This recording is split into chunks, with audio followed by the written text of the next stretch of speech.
See, am I muted? I was muted. Oh my gosh. Happy Valentine's Day. I was saying thanks to everybody. I messed up. Hey, Chad. I had muted myself because I was, I didn't cuss, but I was having problems with the video. Hey, Eva Little, thanks for the follow. Yeah, I'm not spending Valentine's Day here, but I am going to stream. Valentine's Day is not a real big deal with Nikki and I. We generally like to hang out with each other, which is nice, and we will do that. But it's not really, it's usually, if we were to do anything, we would do it on another night just because it's so crazy.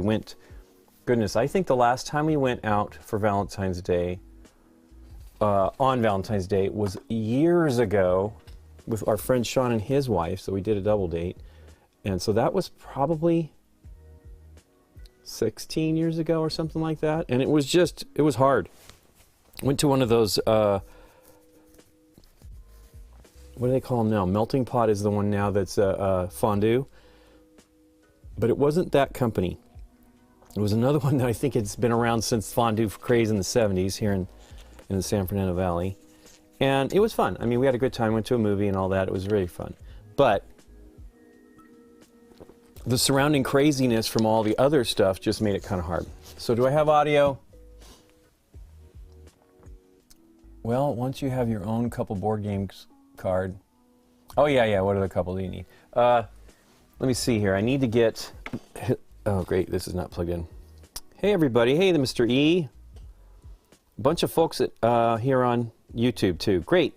Hopefully this is better. I actually went around and reset the cameras, and I think that is maybe what happened on that down camera. I'm not quite sure, but I then had to go through the whole thing again to see what was the problem. You know, we have the same rig set up. I'm just tapping into the rig for the Game Night Live when we are at the table, and we had it all still connected because we didn't actually disconnect it. When we filmed on Saturday, we filmed with Deborah and Gabby. Had a great time. It's the last time we're going to have Deborah for a few months. So she will be in D.C. doing a play. I will let you guys know what that is if you're in the area and you want to try to go see her. We did go see her this last summer when she did Taming of the Shrew.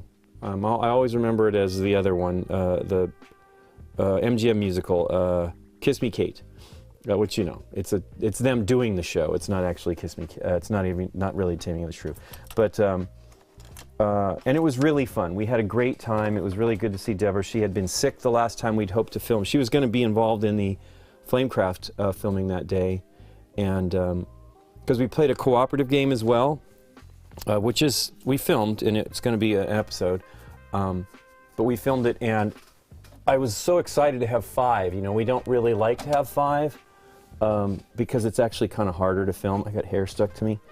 A little harder to film and a little more crowded, and so we were you know, it's tough.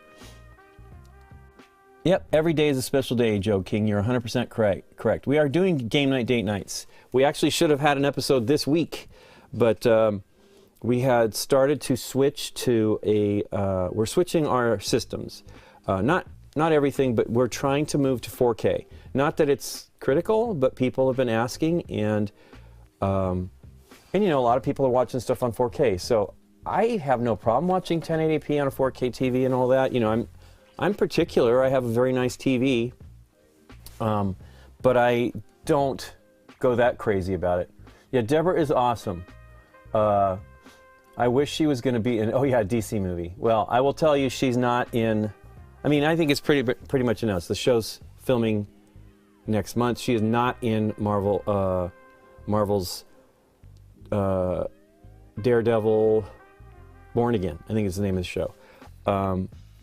And that's a real bummer because I know she would love to do it, and I haven't really talked to her. I mean, I talked to her. I didn't want to ask her, you know, and then because we were at Gen Con with her in August, and she ran into, well, I was taking her around showing her stuff, and we were in the Hot Games room, and one of the camera crew was there, and he's like, you know, he has a mask on. He's like, Deborah. And they were discussing it, and they I believe he's probably involved. I didn't, I wasn't really eavesdropping on their conversation, but I think he's involved. And she said she hadn't heard anything. And then I asked her a couple months back, and the thing was is she hadn't really heard that, and then they're not. There's a couple characters that aren't coming, and I think some people are very sad because both of them, Deborah's a fan favorite for a lot of folks. There's people that also have problems with it, crabby people. And then, hey, we got Casa Nerd. I didn't even notice that. How you doing? It's good to see you. I haven't, we had a conversation. I think they're one of the earliest podcasts we were on. Actually, the earliest, I think, was Board Game Babylon, which I think is the name of Eric Burgess's. And we did that with Scott. I mean, we were kind of like included, I think by default, because that was 2013, so we had only been doing stuff for 6 months, but we talked about what we were doing. And then, what else do we do? Yeah, some people don't like her in Daredevil, Joan. I don't know what the deal is. Now, I didn't watch the show, so I will be honest. I have barely watched. I'm not a TV person too much, and I do want to watch it. I actually purchased DVDs, Blu-rays, and stuff like that, so I have the shows, but I have not sat down. I mean, the reality is for whatever reason, I have it in my head, like an hour-long show is a little too long for me. And, sometimes we'll sit down and pile through some things, but we need to do it. I don't know if Nikki ever watched it. She definitely watches more Netflix than I did. I do.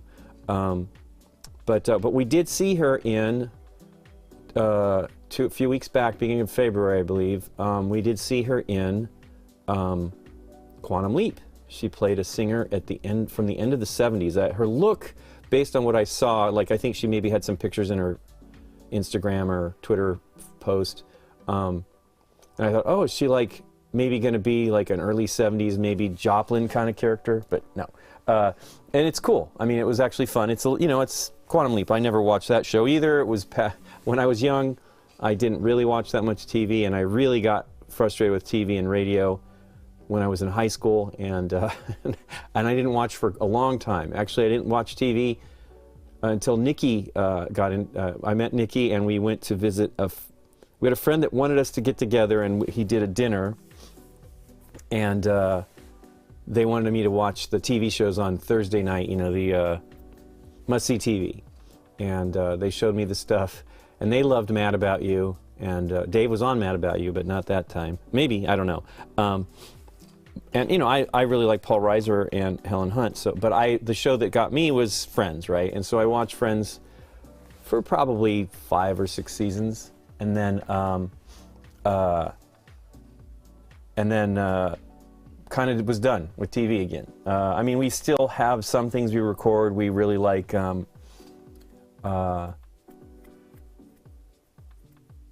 We really like Bob's Burgers. Boy, that one took a little while to come out, and we love. And that's like kind of one of the longest, one of the shows that we watch has the longest seasons. Everything else we watch is like 10 episodes. We really like What We Do in the Shadows, and we enjoyed some of the Star Wars stuff on Disney Plus. So it's been fun. But tonight I think we're gonna have a good evening just chilling. Love you guys. Bought a bunch of grapes. Oh, because of us too. I hope you don't go broke. And hey, from the Czech Republic. So you must have joined us. Maybe you were with us. This Czech Games Edition? Maybe not. Anyway, David, that's fantastic to hear. I'm glad we help you lose money. No, I mean, you can't see here, but I'm in the studio, and there are so many games. What was the joke? We filmed a game related to the game that Nikki and I got into the hobby with, and Deborah had never played that game, and Gabby had, and so but Deborah said something about like. It was like the first game we bought right away, and she's like, and little did you know, because we're standing in this with all the games in here. There's got to be like 3,000, 2,500 games in here. So we need to deal with that and figure it out. But so I'm going to paint. Well, let's just switch to it. I'm going to paint. I'm pretty much done with Quicksilver. I'm going to probably varnish him today, but he turned out pretty great. Let's see if we can get him to focus. This one was kind of like a light paint job because I used the hair that from the undercoating, and I'm going to just leave it. It's not quite as shady as I would, you know, like the shadows, but the shadows from the light will do a pretty good job. I mean, if you see underneath here, it does have some of the zenithal highlighting. I'm going to paint this guy. I do not know who he is. I thought I looked up his name before, but I don't remember, and I'm pretty sure he's going to be like purple and something. I don't know. Too much of that right now. I'm kind of surprised how much they used it in the comics because I just did Baron Zemo. Hey, thanks for the follow. Aquaberry Shark, thanks so much for the follow. I actually probably should have this live so I don't have to look down there. I'm trying to get like tablets and stuff so I can read everything. But I'm excited that YouTube is working. Let me know if there's any Thanos. It's not Thanos. Kind of looks like Thanos. But he's got like a, you know, I don't know. But it'll be fun. It looks kind of cool. Let's see here. Maybe you guys can identify. Because I've already done Thanos. Here's Thanos. He's a little bigger. But Thanos turned out okay. But I have evolved a lot with this technique since I painted that one. I'm like, as I say, I'm about 60 minis in. So, Kang the Conqueror, you think so? Okay, that's awesome. I didn't know he was in that first box.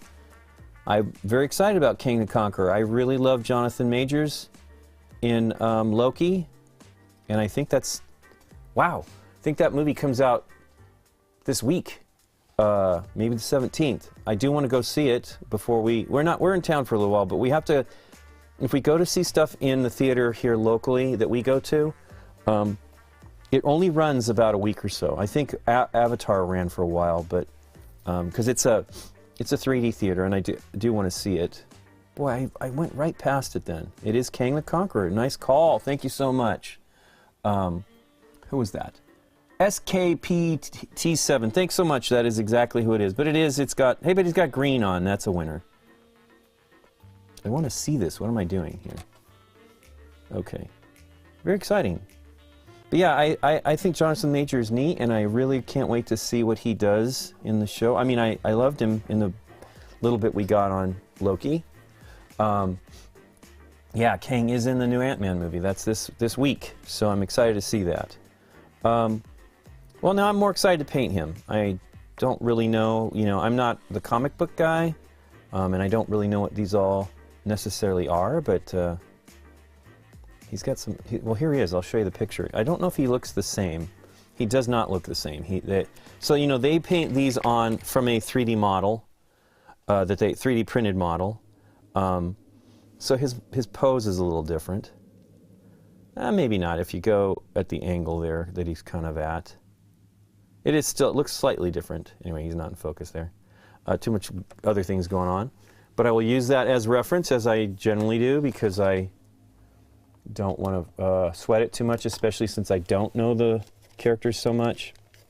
I mean, as I learn them in the Marvel Universe stuff, I enjoy all that stuff, but even then, there's not much of that stuff. Let's see.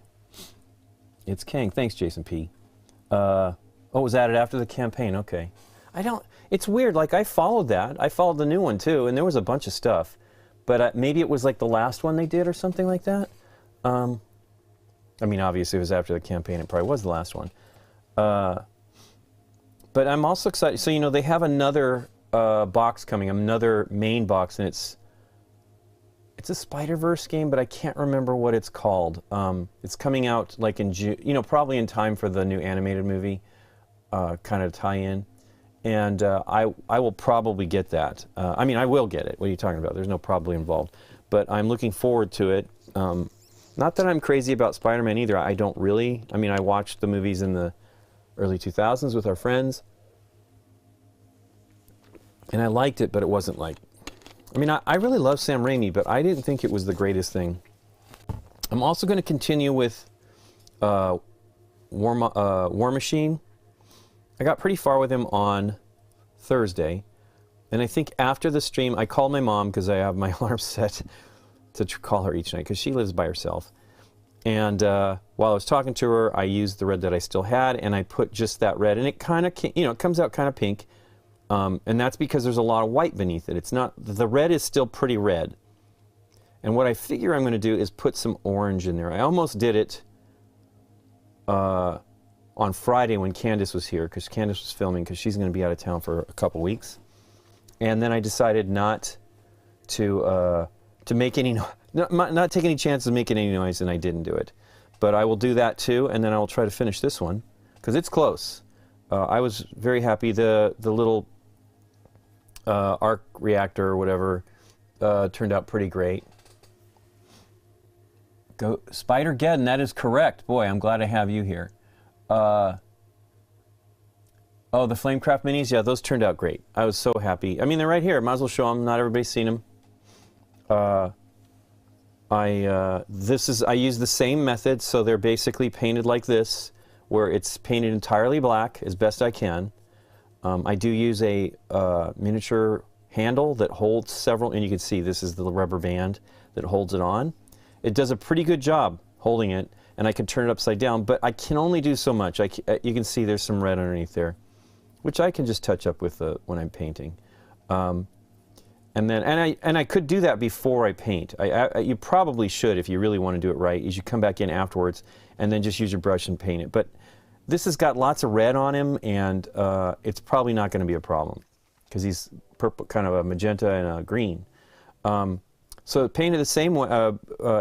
So yeah, I started explaining. It's painted entirely black. Then you do 45-degree angle of gray around it. You don't have to do gray. This is if you're airbrushing.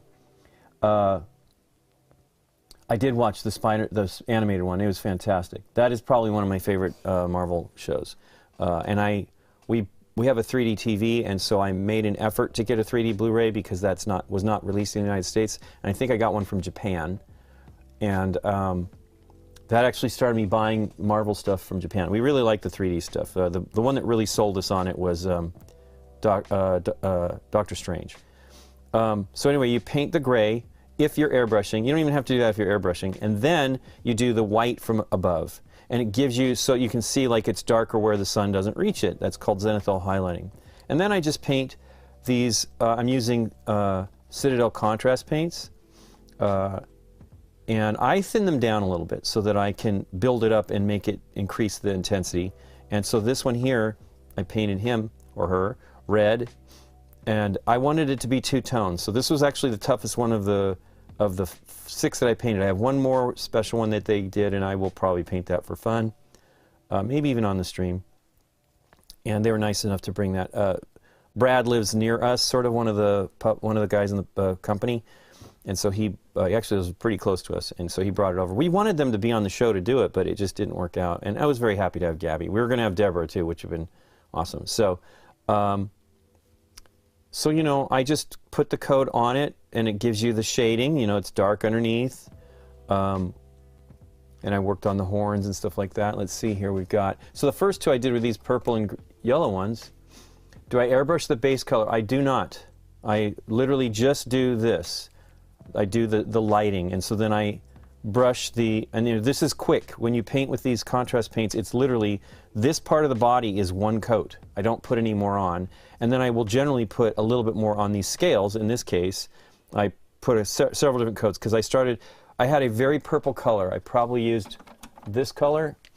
Yeah, that one's open. Boy, that's not very closed either. I used this purple, and it's very dark. And what I did is I thinned it out with the contrast paint, and then you just build it up. So it's a little less intense. And you don't have to, thanks so much, Fap and Crunch, for following. You don't have to airbrush. I was talking about last week, I'm probably going to buy, because I would like to show people how to use it. I have a lot of airbrushes. I have probably 8 or 10 airbrushes. My parents gave me one when I was maybe preteen, and I have used it many, many years, and I still have that one. And then I bought like this inexpensive one on Amazon. I think it was $40. I want to give the guy credit. He's really good. Barbaros or something on YouTube.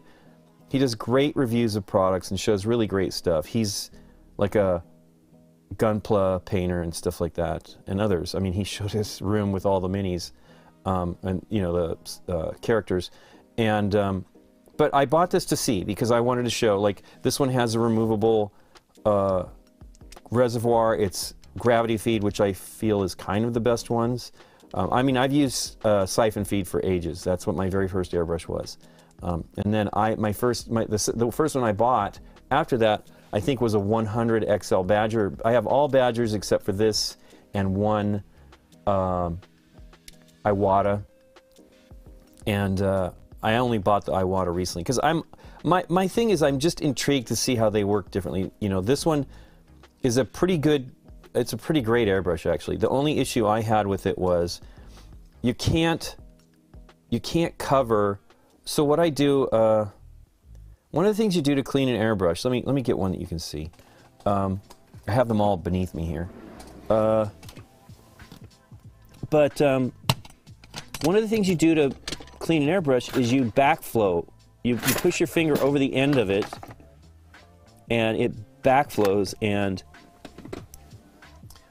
this is my first airbrush. So this is a Badger 150. It's still in great shape. This has been replaced. It was plastic originally. And when you're airbrushing, so there's little vents, but if you put like a towel over the end of this, it'll squirt the air and the liquid back through itself to help clean the paint out.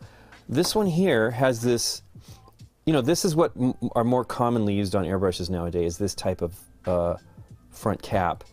The issue is when the needle's poking out here, and I would try to put my finger on it to do the backflow thing, and it works, but I stab myself so many times. So I don't know if I completely recommend them. I mean, there's got to be better ways, and maybe if you just put a towel over the full thing of it, it will work, but I just couldn't get it to clean, and so I had to take that off, and I literally got stabbed like 5 times. But it's a nice airbrush, and very many airbrushes use this. Hey! Thanks for the subscription, Captain Crunch.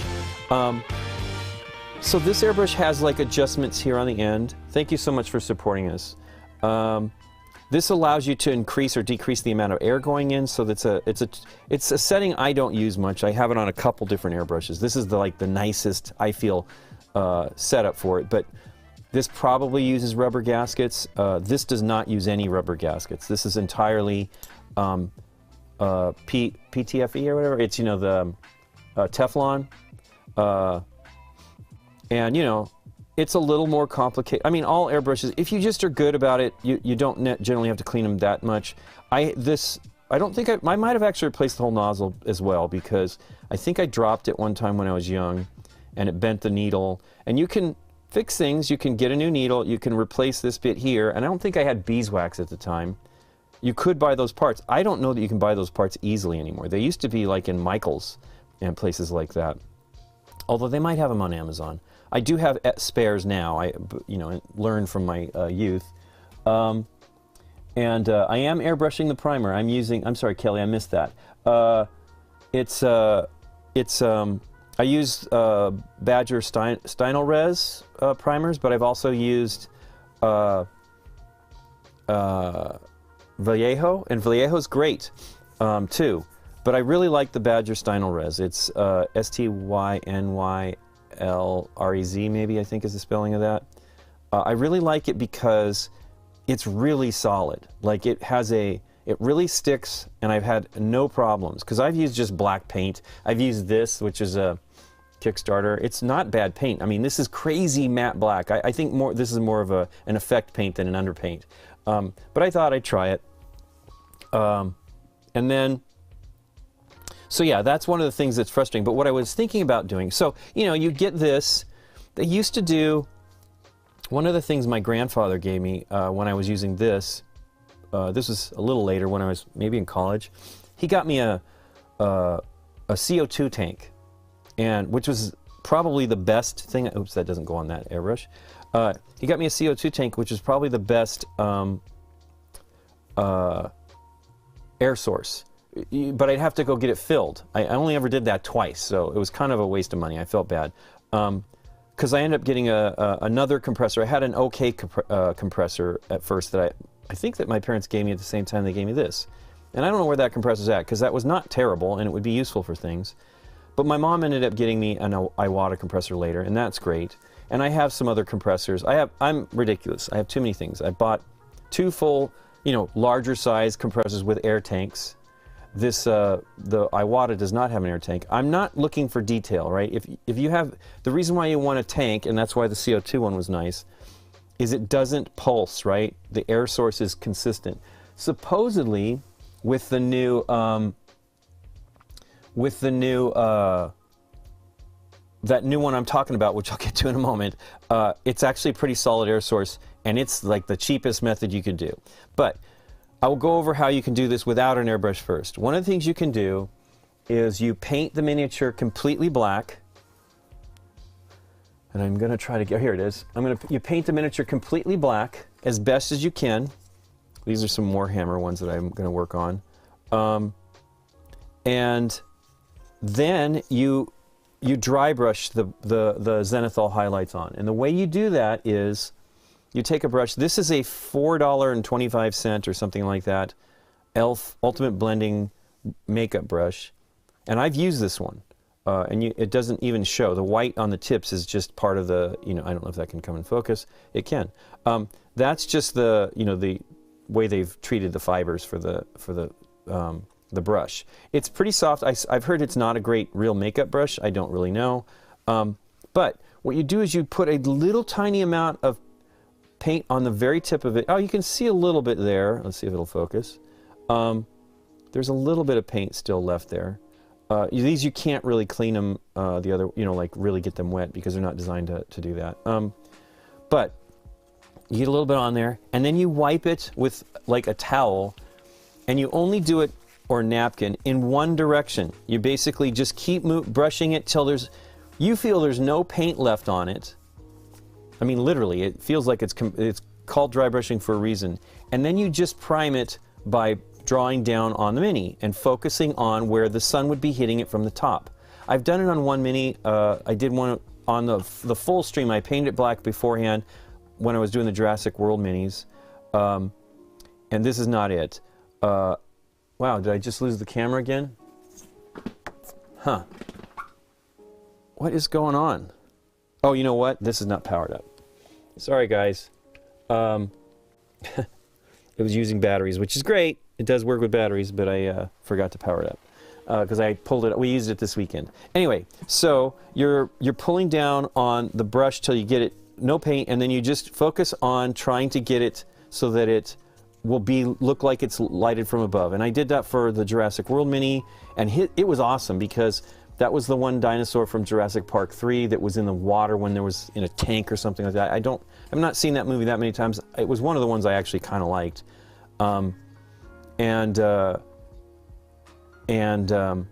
It made it look more sketchy, but it was still fantastic. Like, it's a style. So Adam Smasher, who does Tabletop Minions, did a live stream for us in 2020 where he painted, I think it was, maybe it wasn't 2020, it had to have been 2020. We did them all in 2020. He did one that was Hellboy. He did 2 kind of characters from Hellboy that had these cloaks, you know, like a heavy kind of like long coat. One of them he airbrushed, and one of them, or maybe he spray canned, and then one of them he dry brushed. And the spray can one had a different look to it, and the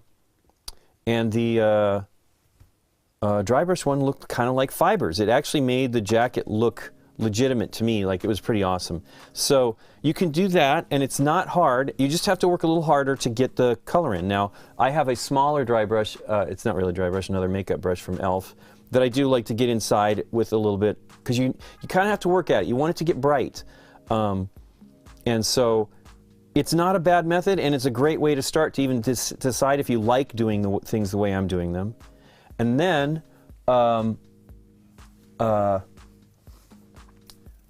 the other method you can do is spray can. So that's what Scott was doing when Aldi and I were painting these things earlier in the year. Actually, I mean, it was last year. He spray can, he did a ton of them at once. sprayed them all black, and then sprayed them white. And you just you just lightly dust it from above. Some of them, it's a little bit more harder to control, but it's another valid method. This one I actually did it so that it looked like it was kind of iridescent. So I used this metal medium, thinned out, and then put that on the scales, and then I used the color that I painted, which was kind of a blue-gray, and then this pink, and went in there and it gave it kind of a iridescent quality. I did that. I did the other the other 4 of these at the same time. I painted all 4 of these here. I didn't finish them on a stream, but I came close. I was done that evening for sure.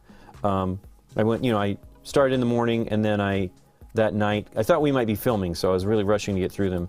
And so I went and did some work that day and had lunch, and then finished them all before dinner, I think. But they look really cool, and there's not that much to them. The contrast paints are very translucent for the most part, and you can make them really translucent by using the contrast medium. And it works great. I'll show you. I went crazy on the MODOK one here, and he's huge, and his face is gigantic, so I went and did a lot of detail in there on his mouth, the teeth and everything look really cool. I never have that these are all easier because the eyes are much larger than these types of minis. Look how tiny his eyes are. So I'm like, hey, if I had the opportunity to paint eyes. Now, he didn't have any eye color in there, so they're just white. And that's what it was in the photograph. Now, I did watch the MODOK show. I love Patton Oswalt, so I watched that. And I enjoyed it, and I was sad it didn't get picked up for another season. But yeah, those are the ways you can do it. But with an airbrush, you have a lot more control. It's economical. I will tell you now, it's not cheap to get started, necessarily, but spray cans cost around $15 to $20 nowadays. This one here that GW sent me, they actually sent me a bunch of the new run of contrast paints. They did add another like 20-something, and I was really extremely happy. That's one reason they sent us a couple of the games. Hey, thanks for the resubscription, Tiny Fire 5. Thanks for 5 months. I can't do Derek's 5 months, but thank you so much for the support. But they sent me these colors. Actually, they sent us the games, and I said, hey, I'm painting this stuff. I really like it. And they're like, oh, well, we can send you the new contrast paints. I'm like, wow, okay. Because I said I'd paint the minis for the show. And so they sent me that, and I have to tell everybody, that they sent me the paints, and I really appreciate it, because I don't have all the first run. There was 30-some paints in the first run, and I have like 26 of them or something like that. I didn't, I read reviews. Like, people were saying, oh, this is not a great color. And I kind of went by the universal thing, what was more than one review, to see what people thought. I was really, I was, it's a great system. So now let's get to the airbrush I was talking about. So there's one that has an airbrush that's similar to this.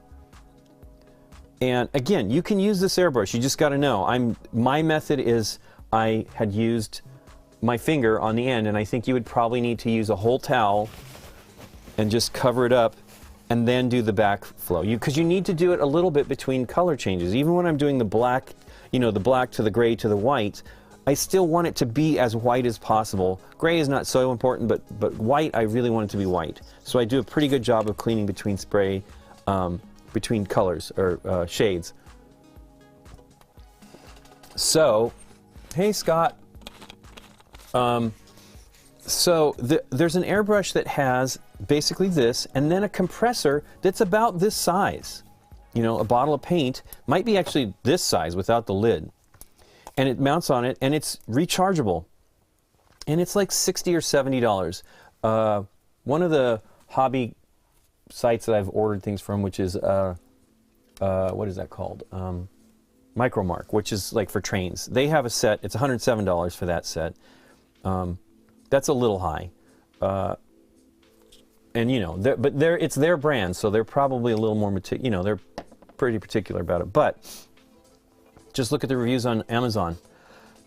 So I think I'm going to buy one and set up my spray booth. I have a little spray booth behind me that my mom got me. My mom's super nice. She's always getting me all those crazy things that I put on my list. Because I want people to buy that for me together, right? Something like that. Because it's like $160. But she bought it for me, and it's great. So I might set that up so that I will probably have to use a different microphone. I don't know, because it's got a fan in it, and I definitely need it to go, because when you airbrush, you need to wear a mask. Actually, I could just wear a mask, but I don't want paint getting all over the place in here either, because we got gear above me, so I don't know.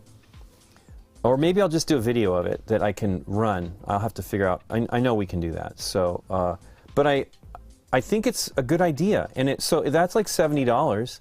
And if you figure spray cans are $20, around $20 a piece, well then you're looking at the cost of an airbrush and that little compressor right away.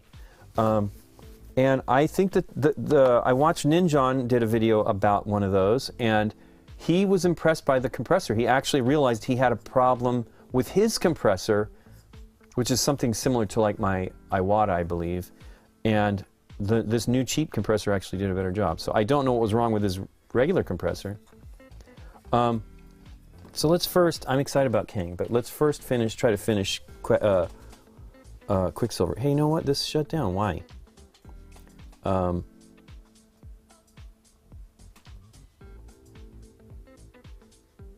Okay. Let's see. I do want to keep paying attention to the chat. Let's put this over by. I really need to. It doesn't turn upside down. That's silly. Wait, it goes sideways. Let's do that. I got so much tech on my desk, I need to get it together. I got to change glasses because I cannot get this close with stuff to my face without some sort of magnifier. I have paint without glasses because I have good vision, like, about 8 inches away. This is great, but when I get really close, I need glasses, and you kind of need to get really close sometimes. I don't know if you can see his eyes, but they look pretty good. See, this is what's cool about the Marvel United. The faces are so big, they have large eyes. They are, they're fun to paint. They're fun and easy. They're an easy way to get in, and you can actually buy. I think I saw yesterday or the day before that Marvel United, the first box game, which is 9 minis, I believe, was like $14. And if it is a fun game. It is I think it's very easy to grasp, but I will say my mom and I played it with Scott on a stream in August of last year of 2021. So I guess that's 2 years ago, almost a year and a half ago. And she didn't grasp it. Now, she's 74 at the time. She just is, it was like, we're like, oh, it's so simple, Mom. And, she didn't get it. But it is very easy, and I think it's thematically really fun. You don't need to go crazy like I have, for sure. I got far too many minis. So, I had fixed my wet palette the other day. Let me put this away someplace. I got more tech. I got another iPad over here. I commandeered my mom. My mom got a new one. I got her a new one, and then I took her old one to run cameras. But I worked on the palette. I was checking to see if it had mildew, because I actually worked on it the other day. I don't know if you know what a wet palette is, but a wet palette, the one I have here is from Redgrass. There's other ones from, Scott got the one from Army Painter. It's like $25. It's pretty good. It doesn't seal as tight as this one does. I did not get to use that one. I just checked his out. I think it was when he was not there, when we were house sitting, and on an emergency. And I didn't feel that it sealed enough. I don't know. Now, you don't want to move around with, because you can see I have water in here, and it's kind of bubbling up on the edges. But what it does is it keeps this paper hydrated. Now, this is Redgrass makes what they call a membrane, and it is reusable up to 10 times, or something like that. I've had one go even longer, but I'm not putting as much coarse standard acrylics on it. I'm using mostly the contrast paints, and contrast paints work okay with it. But what it does, it keeps pulling water up and keeps your paint active. And we have a real problem with that here in Southern California because it is very dry and stuff dries out. Like, I can't do wet blending very easily. I have to cheat it by using this, plus, wow, that iPad almost fell. I have to cheat it plus using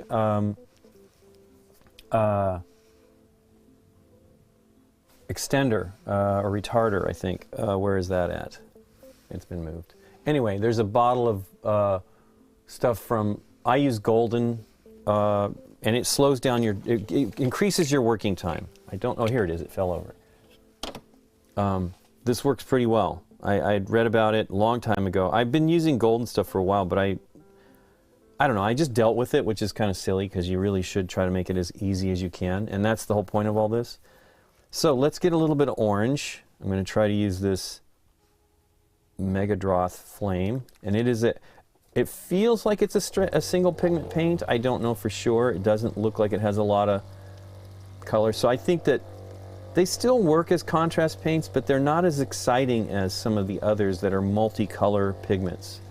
But as I said before, the benefit of using these single pigment paints is when you blend between multiple colors, you get more reliable results. Like what you expect you should be getting, you get for the most part. Oh, you know, I have one other thing I wanted to say.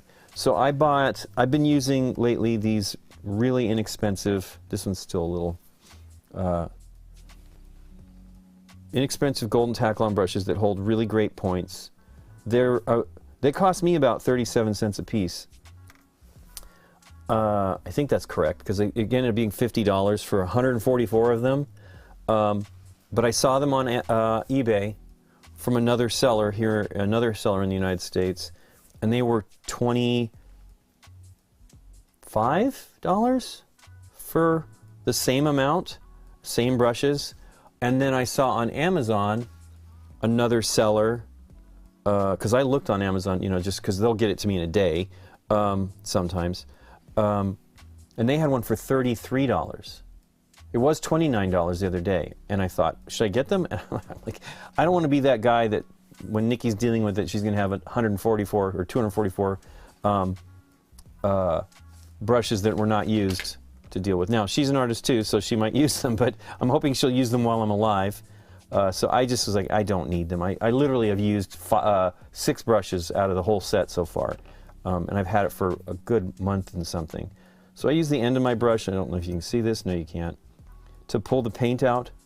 I don't want to get it in my bristles, so I probably put too much on there because you don't want a ton of paint when you're going to use the contrast medium to thin it out. But yeah, you don't want the paint, you're going to get paint in your bristles, there's no doubt about it, but you don't want a lot of paint because it will clog, it will start to get into the ferrule, which is this metal part of the brush, and it will dry and it will spread your bristles apart. I mean, this is one that I've used for a while. These are the ones I was buying on eBay previously. They were like $2 something a brush, which wasn't bad, maybe $2.50. It's actually a really great price, but when I found these other ones for, you know, a whole bunch of them for $45 was what I bought it from on eBay. So let me see here. Let's see if I can get a point with this. Now I'm not crazy. I do the same process. The brush is not spreading out too much, but I can't keep a point on this as easily. So the nice thing is I'm now using these less expensive brushes, and they do a fantastic job, and they're very inexpensive, and you don't have to worry about them. Like, you could just immediately go, you know what, I'm just going to use 1 brush per job, which is a completely valid thing. You know, then you've got the freshest brush you could possibly use. I mean, I've been a Winsor Newton Series 7 fan forever, and I still have them. Those use real sable hairs for the bristles, and they're wonderful, but they get beat up. You know, if a lot of that's designed to brush on a canvas, you know what I mean? You're not painting an object. And brushing a canvas is a lot easier on brushes. But you also, if you're doing something like oils or something, you're going to use coarser bristles anyway, often, with acrylics or oils. But, you know, because acrylics are full body acrylics, so they're thicker. I love those brushes, but I can't really I mean, I think they cost me $17, $18 a few years back, the last ones I bought, and that's just too much for something like this, where I'm really burning through brushes. Now, sable brushes are a little more forgiving. They don't develop the curve. Oh, I didn't say the hook. They don't develop the hook that your brushes often do, so as you're using them, this one already probably has a bit of a hook. I don't know if you can really see it. But it's got a tiny bit of a hook at the end. Now what I do is when I wash them, I use this brush cleaner, and you clean it out, and I do it on my hand. I'll probably show you a little bit later doing it. And I just pull away, pull to get it, try to get all the paint out of this area. And then I leave a little bit in it when I'm done for the day, and let it dry, and it will help rejuvenate the bristles. It really works well with sable brushes. But, like, this is a set of sable brushes here that I bought from Monument. These were not cheap. This was, is it 5 brushes? So I bought I think I might have bought a full just set that they had. It doesn't have as many large brushes because it stops at 3, and I've been using now like 4s. This is a 4, although you can't really see, but there's a 4 on there. I guess you can kind of see that. So Sam Lenz, which is a friend of Adam Smasher's, he uses sable golden Taklon. He uses inexpensive brushes, and he's the guy that, I mean, I was already using synthetic brushes, but he's really the guy that got me going with larger brushes and having more paint in the belly of the brush, which is the fat part here, so that you can paint longer without having to go back to the palette. I still tend to go back to the palette a lot, but you know, I've been just so happy. The results are wonderful. So I'm putting orange, although it doesn't really look orange there, does it? Might not. Maybe I need to put yellow. Let's see. I'll put some orange in, and then I'll put some yellow. Yeah, it's working. So I'm just going to try to do a little bit of detail on the flames, you know, or with the thrusters. Hey, thanks, Best at Star Trek. Thank you so much for watching. We have been having fun doing it. It really has been. It's work, and it can be. You'll see. We have an episode coming that was hard. Took a long time to film, and it's one that people have been asking for, and we decided to go ahead and try it. Because initially we were told don't do it, because it's going to be too long, and it is really long. Even though we tried, you know, for Nikki and I, it was our first play of the game, so. Actually, I think for all of us, it was the first play of the game, and I might as well just say we did Ark Nova, and it is a cool game, but it is not an easy game night game. The problem is there's so many little elements, and you don't want to mess up. You know, people give us a lot of grief. You know, we try to teach the game correctly. We don't necessarily mean we're going to play the game 100% correctly, because, you know, I feel most games, there's always mistakes being made when you're playing games. You just don't see them. And that's fine. You know, I mean, I understand people pointing it out because they're trying to help, but it also just crushes us, right? Because it's like, oh man, do we want to do this again? Because it's really hard. We actually had a problem with that one where we filmed it, went a long time with it. And, you know, I don't like to refilm games because they're not as much, they don't work as well in the second playthrough. We've all played it, now we're all thinky, right? Instead of like a little bit looser, we're all talking and joking, and, you know, in the first play, and then the second play it's too much thinking, and it's not good TV. But we got to the end of it, and Aaron realized he had gotten a rule wrong. I mean, it wasn't the end, but it was close. And so we had to reshoot it again, and many hours.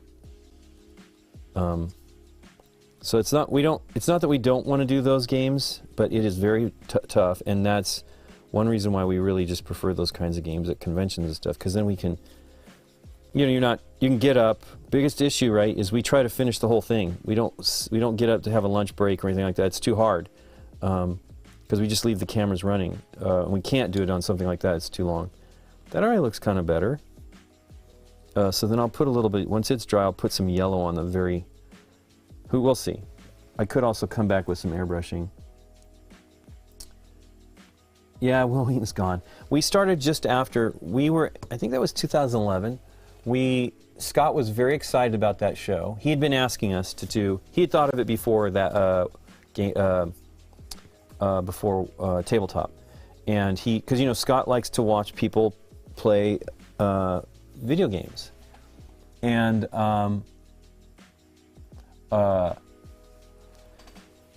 he thought that would be great for board games. Now, we thought at the time, like, who's going to want to watch that? And I mean, that answer is still, who's going to want to watch that? Because, you know, it's challenging, right? It's not for everybody.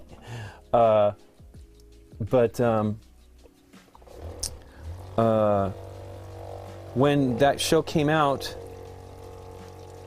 in April of 2011, I guess that's correct. I feel like, I thought we did it, maybe it was 2012. No, I don't know. Anyway, I think it was. I think we decided to do it later that year because Scott was disappointed. It wasn't what he wanted. You know, it was a looser show. You know, it's structured, but they don't show the whole playthrough. And believe me, there's reasons for that. So we thought about it, Nikki and I thought about it. We weren't really playing games, so we decided we were going to try to do it. I think that's correct. I think it was 2012. And so we actually filmed not that many months later, but I had to learn everything. I didn't know how to edit. I mean, I had some editing experience, but it was very, very minimal.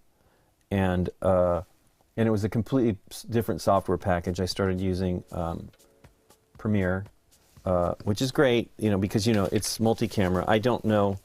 I was using Vegas when I was doing editing previously.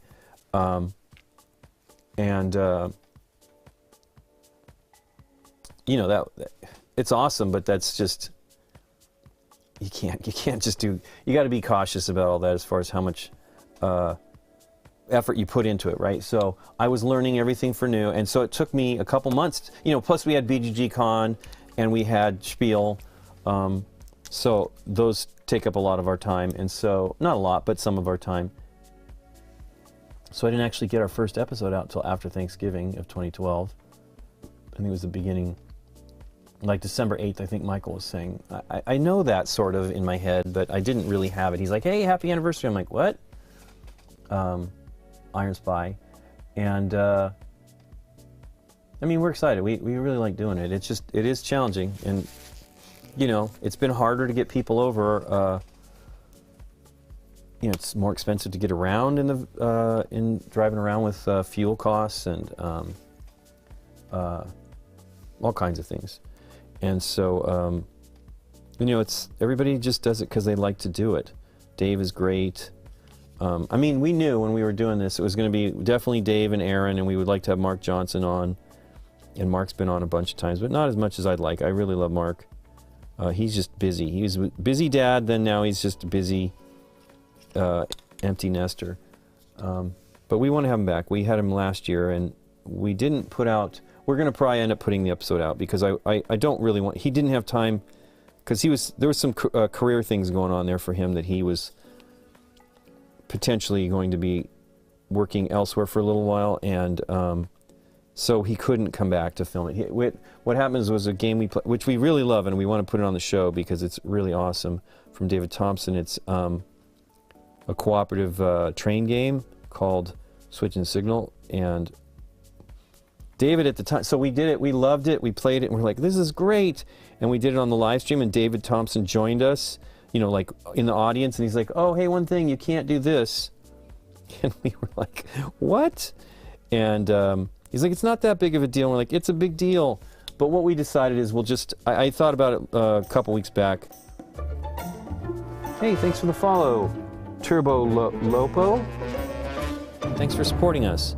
And we liked the play, and it was fun. And again, I always like the game, the first playthrough, so we'll just put notes. It really isn't that big of a deal. David was right. I feel bad, too, because he was very excited that we were doing it. And we will still do it. That looks pretty cool.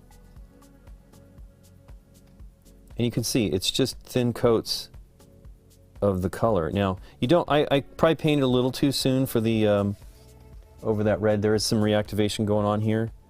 Actually, of the orange that I put on prior. But that looks cool. I mean, it doesn't look like thrusters necessarily, but it's silly. They look kind of like marshmallows or mushrooms. Anyway, but yeah, so it's tough, and we have lots of stuff. You know, we'd like to have Mark again, so maybe we'll have him back soon, since he is in town. And Candace, we want Candace to come over. We haven't had Candace over for, gosh, I think a long time. We had her over for the SDJs, and so we filmed, I keep forgetting that we did that, but we did Top 10, which is a great game, with her that day. And, but it was fantastic having her.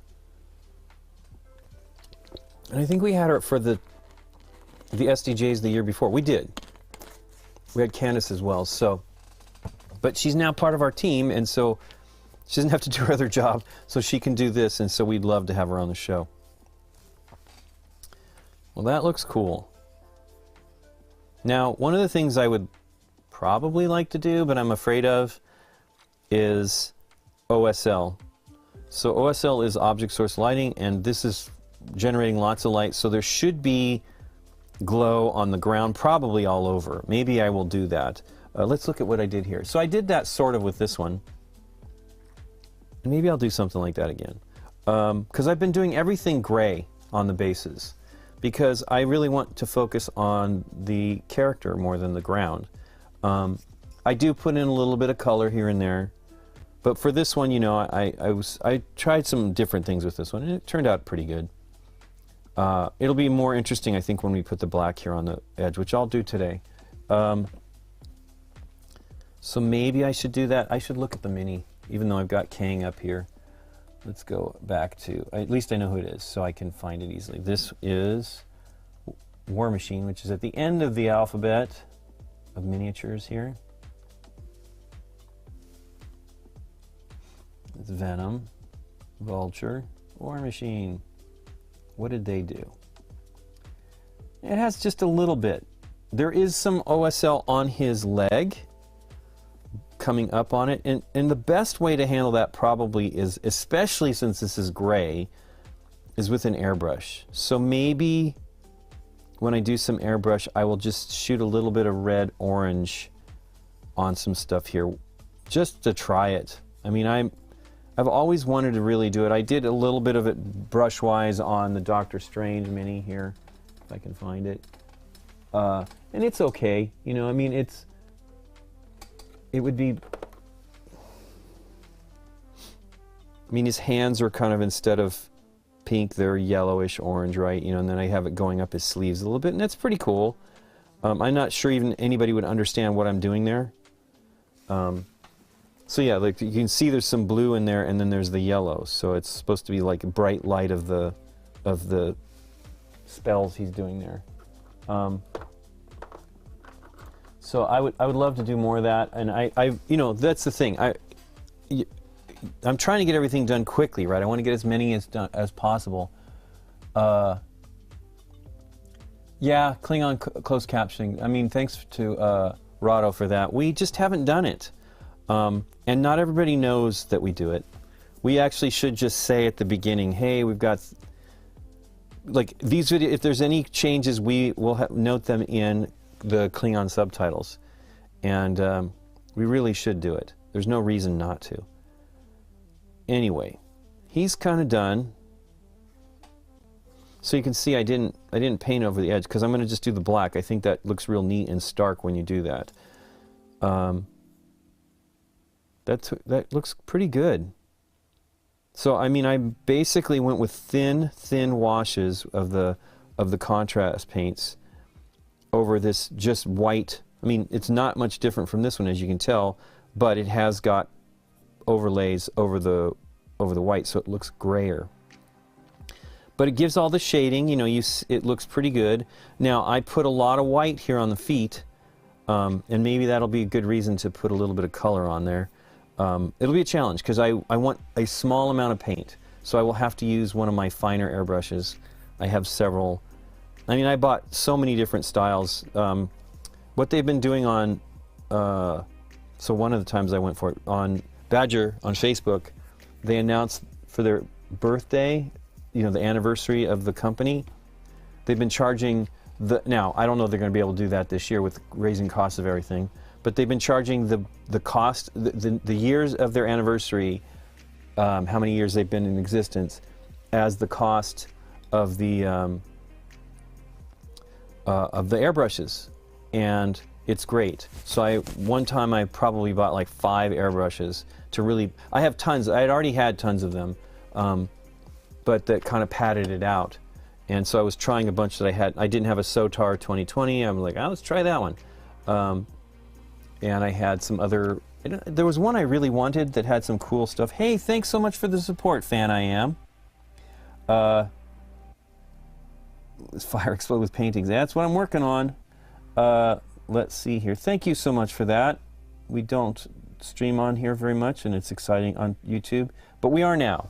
We will be doing this much, much more regularly, so I really appreciate that. I guess it's a super chat thing.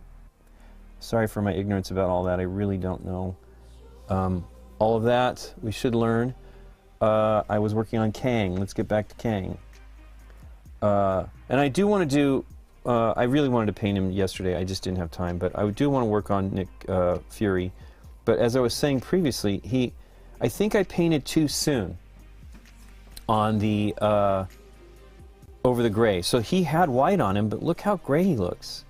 And you know, the faces need more light. You want to focus on that, and I just need it to have a little bit more contrast between the gray and the black. So I will give it another go with some white here in the next few days. I need to paint. This is it. I only have, these are all that I have for Marvel United primed right now, so I need to get some stuff primed. We will not go see Ant-Man this weekend. We will probably wait until sometime next week, but because we generally don't go that first weekend. We go to the Chinese theater here in LA, which is a big old 100-year-old theater. I think it's 100 years old this year, maybe, or maybe last year, something like that.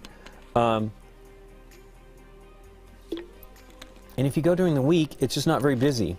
And you know, we always did that because we would like to go. You know, we made it. That was our dates. We always would go and then have lunch or dinner at this place that was down there called Oinkster. Thanks so much for the follow, Emily Rose 3. We'd go to Oinkster, which is still around, but they're not there anymore. We went actually one time when we were going to see a movie, went down there, and they were no longer. So let's first put some primer on this. But yeah, we go during the week, and it's, you know, it's maybe 20 people in the theater, and we have a really good time. So we, it's just quiet, you know what I mean? I mean, we've gone to see movies. We went to, our friend Jennifer came down. She usually comes down to see the movies with us, and we'd go like on, we went for Guardians of the Galaxy. That was actually one of our first, not the first, but one of the first, like in that kind of a setting where somebody recognized us and they yelled out, Game Night's great, or Game Night's awesome. And our friend Jennifer was with us. She's like, well, I'm like, well, there you go. It does happen. And that was really fun. And then we actually got recognized several times that night. That was really funny. It has not happened probably at all since then, because I think that was I think it was Guardians of the Galaxy 2. And was that 2017 or 2018? I don't remember. But it's a great theater. It's really nice, and it's old. They remodeled it as a IMAX theater and didn't change the feel of the theater at all. What they did is they actually made the theater the rake of the seats so that, you know, it was much more steep, which I guess it has to be for IMAX, and it was wonderful. Like it's such a nice place. We take our friends whenever they come to town and go see something there, and they're usually like, "Wow, this is pretty awesome." I mean, you know, it's old school Hollywood stuff. They still do the premieres there. I've never been to anything like that. I think Deborah's been to those, though. When she was doing Marvel stuff, I think she was to those things all the time. Her husband loved it.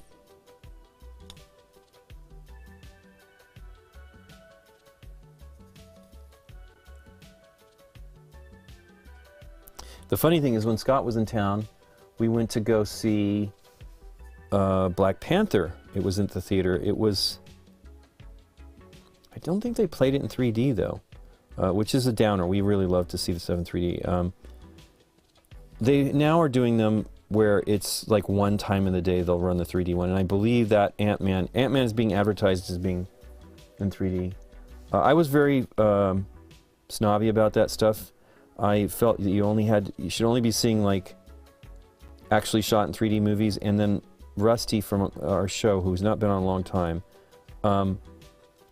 took me, because he was part of a team charity that they would wait in line. I don't know how all that worked, to see the Star Wars movies, and before they debuted, and they would, they were waiting for the premiere, and then they would have a special screening the night before the movie came out, I believe. Not a special screening. It would be they would be part of that initial screening the night before that they often do. And he said he wasn't going to do that for Force Awakens, and he did. And he's had 2 tickets. You can get it. So he had got tickets for his dad and mom, and he had one extra because somebody that was going to go with him couldn't go. And so Nikki's like, just go. And I went to see it in 3D at the Chinese, and it was a conversion, and I was blown away at how good it looked. Now, part of the reason why it was so great is that theater is remodeled with IMAX laser projectors, and they are bright and sharp, and there's no fringing or the blue shift or any of that stuff. And it was amazing, and that actually got me to buy a 3D TV. I'm at the last possible minute of buying a 3D TV. Gosh, Force Awakens was 2015, wasn't it?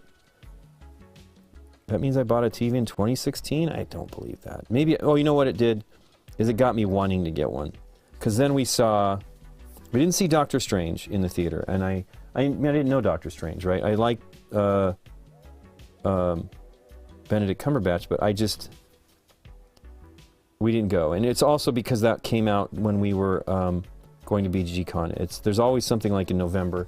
And so if we're going to go see it in 3D, we have to make an effort to do it before we leave. Like, we really wanted to see Ragnarok in 3D, and so we went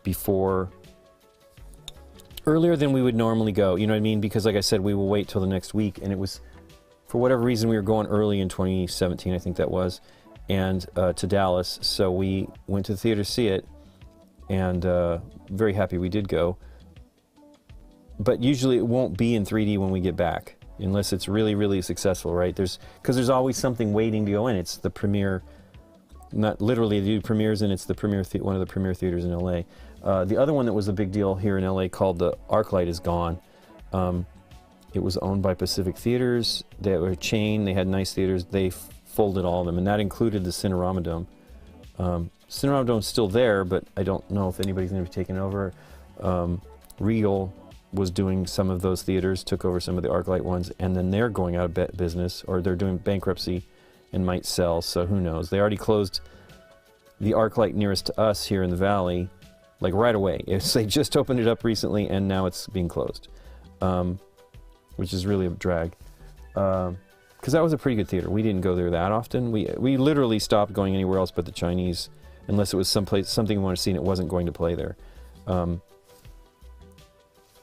But yeah, we want to go, and hopefully, I believe it's playing, so we'll try to go see that this next week.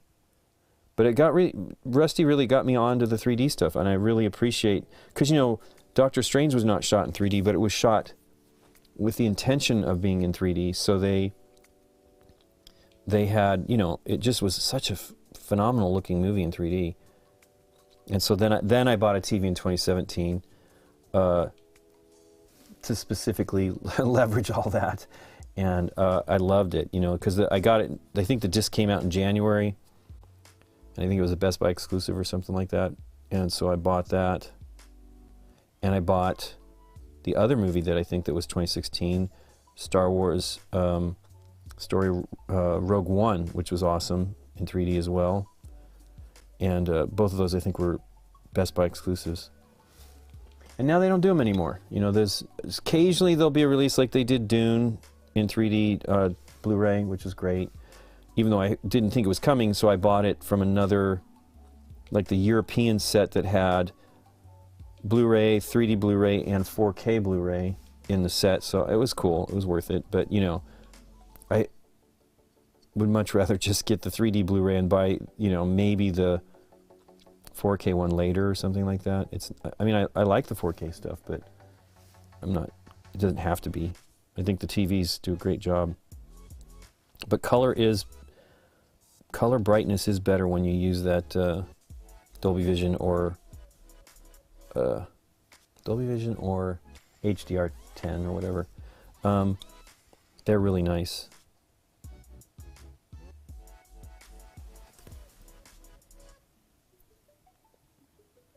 I know someone who would be camping at Star Wars screenings. So they did it for a couple weeks. And I remember maybe the big deal. So there's a movie out there called Star Wait that Rusty's actually in. I've never seen it. I don't, it's a documentary kind of thing. And that's where I think he got his name Badge Guy, because he had like the tools to do badges. So he would make badges for everybody waiting in line. And they'd take turns. They weren't out there the whole time necessarily, but they would take turns because he had his job. And I mean, I'm sure that's pretty fun. I just couldn't do that. I don't have the patience. I mean, I definitely waited in line for movies, but not for one day. I remember. I mean, even then, we would back before you could get your seats, your assigned seats.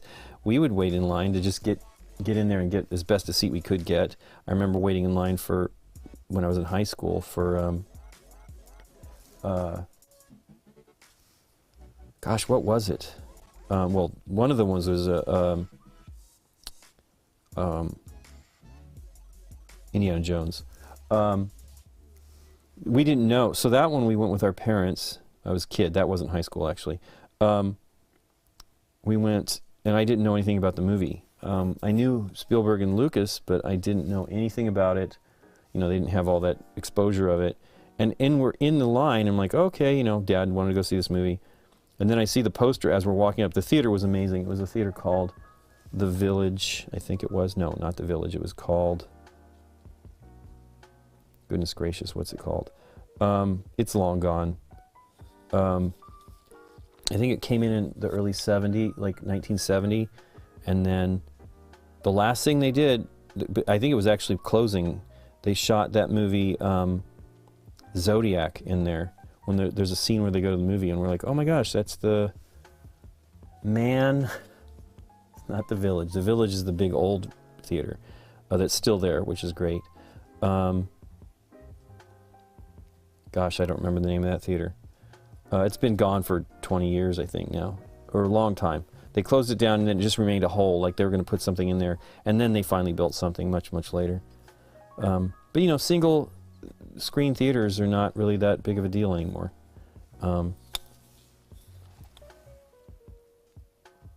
That is exactly what they do. Some fundraising things. Where are you at, Ava Little? I mean, that's what Rusty did. They were I was going to say. So I think on the third movie, Star Wars: Revenge of the Sith. There was a big controversy. They waited at the Chinese, but they had to be walked over to the Cinerama Dome, I believe. So I'm going to let that dry. I don't want to touch it too much. I'm going to let that dry, then paint the edge, because I'm going to need to handle the body of the figure to do it. Let's see. That phone keeps cutting off. What is going on? We'll definitely be missing any chats going on here. Great. I don't know what I'm doing on this. Maybe the stream is done. Who knows? It says I'm live and 25 people are watching here. Okay, there we go. I see all that stuff. I don't remember when Will Wheaton told his guest to shut up. I missed that. I'm sorry, I missed that. I mean, I watched some of those shows. Again, I'm not really much of a TV person, and not that that was really TV. I did watch those the first season, a bunch of those. Some of them anyway. But it was a great show. I mean, the reality was, I really wish they could have had it work out. It really brought a lot of people into the hobby, a tremendous amount of people into the hobby, and it's so great. You're in Toronto, Ontario, okay. We like Toronto. Oh, they're closing all the. It'll be a sad day when they close. Yeah. But the person I know is in LA. Okay, so there you go, Ava. That's he's probably part of that crew. Rusty was badge guy. He's in. It's a documentary called Starweight. I don't know where. I'm sure Rusty must have it. I should ask him. We have not seen Rusty for a little while now. We went to dinner with him maybe in September. We're very excited because we have not seen him. His dad, his mother passed away, and was terrible. She had a heart attack, and it was just a mess. And you know, his dad has Parkinson's, and so he is taking care of his dad. And we were very excited to see him, and it was. But he wasn't feeling well. He just overdid it. He told me later, because I'm like, goodness, did he get sick? Because, you know, he's out. We get him out without masks to eat. We were sitting outside, but yeah, we haven't seen Rusty in a long time. It's really a drag. So here's the problem with wet palettes with contrast paints. They blend together if you do too much. That's why I say you really need to put a tiny amount of the contrast paint if you're going to put the contrast medium in it. And I will probably have to clean that before I end the day. Where are we at? We're near 12. Yeah, I don't know that they'll close all I hope, Joe King, that they don't close all the theaters. I'm not like oh, you're from Portugal. Hey, Hatcham. Not Crisis Protocol. You know, I don't have any, oh, hey, Alex. Gosh, there's a bunch of comments here. I don't have my Crisis Protocol. I mean, I'd probably try to just get the base game. It's not cheap. And I definitely want this Shatterpoint Star Wars one. I want that base game as well. And I'd like to try to paint those minis. I know that Trey Parker was into those, at least initially. I don't know if he still is. I haven't written him for a while. We talked a bunch last summer over email. We were going to try to get together, and then he got sick just after the season ended, and, you know, then holidays, and we were busy. You know, because we're like free until about August, and then we're busy from August till about, you know, the end of the year. Alex, how you doing? Dead Man's Draw. Oh my gosh, that's a great one. Yeah, I love that little game. We do the painting. I do the painting. I've been doing the painting on the streams on Twitch for a while, and now I'm doing them on YouTube as well. And I really am enjoying it. Okay, let's see here. Cinema seems to be overloaded with Marvel. Yeah, it's true. So TV really take off. You're watching the last of it. I want Nikki is well. I'm not sure that I'll watch it. I'll try. I've heard it's fantastic. Thanks for watching us, Wayne. Crisis Protocol taught you to give up on Warhammer 40K. Awesome. I may go for it. I just like the minis in 40K. I don't know that I mean, I like playing the game, but I haven't played it in ages.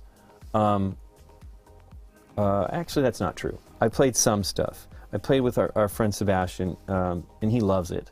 He just loves all those games. He's such a great painter. He paints, you know, like 10 minis in the time it takes me to do one or two, if I'm lucky. He's just super fast. Plus, when we were converting stuff for Gaslands, I mean, I want to try to do Gaslands on the show. Aaron was very excited about it, and so we need to try to do it. But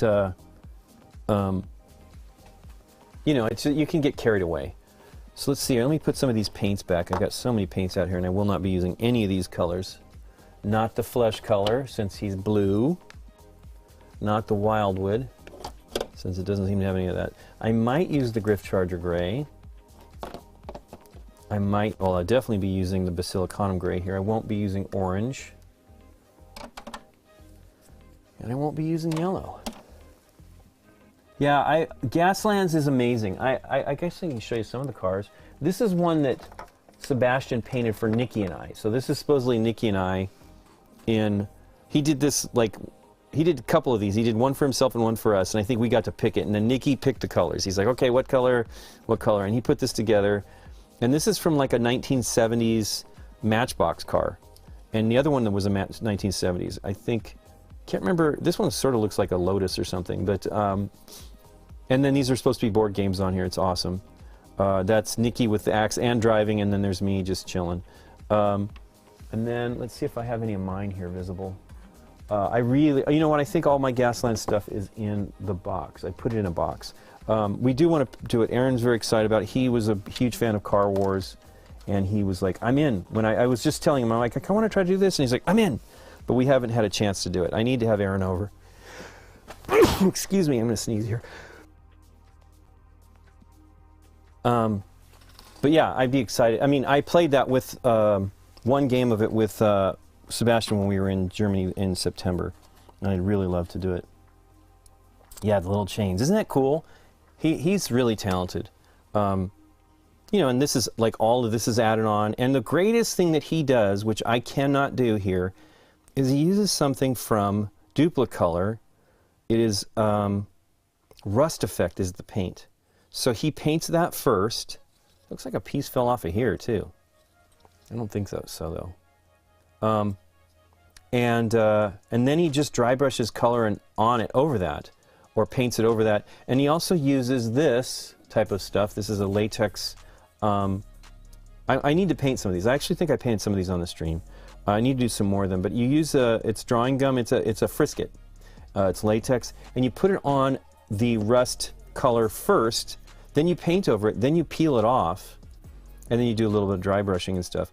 And it really makes it look amazing. Like this is so. I completely aped his technique, and I did a couple of cool cars.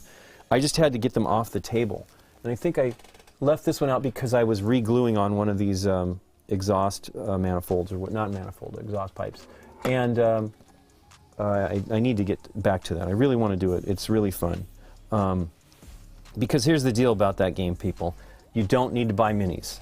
You can enroute all your Star Wars Imperial Assault figures. Oh, you got to try. Alex, you got to try the technique I'm doing. So here, I'll explain it since you're new on stream right today. I already did a little bit. What I do is, now these are big, but what I do is I paint it entirely black, and then I paint it with a gray. This is all airbrushing. You don't have to do it that way. And then you paint from the top with white.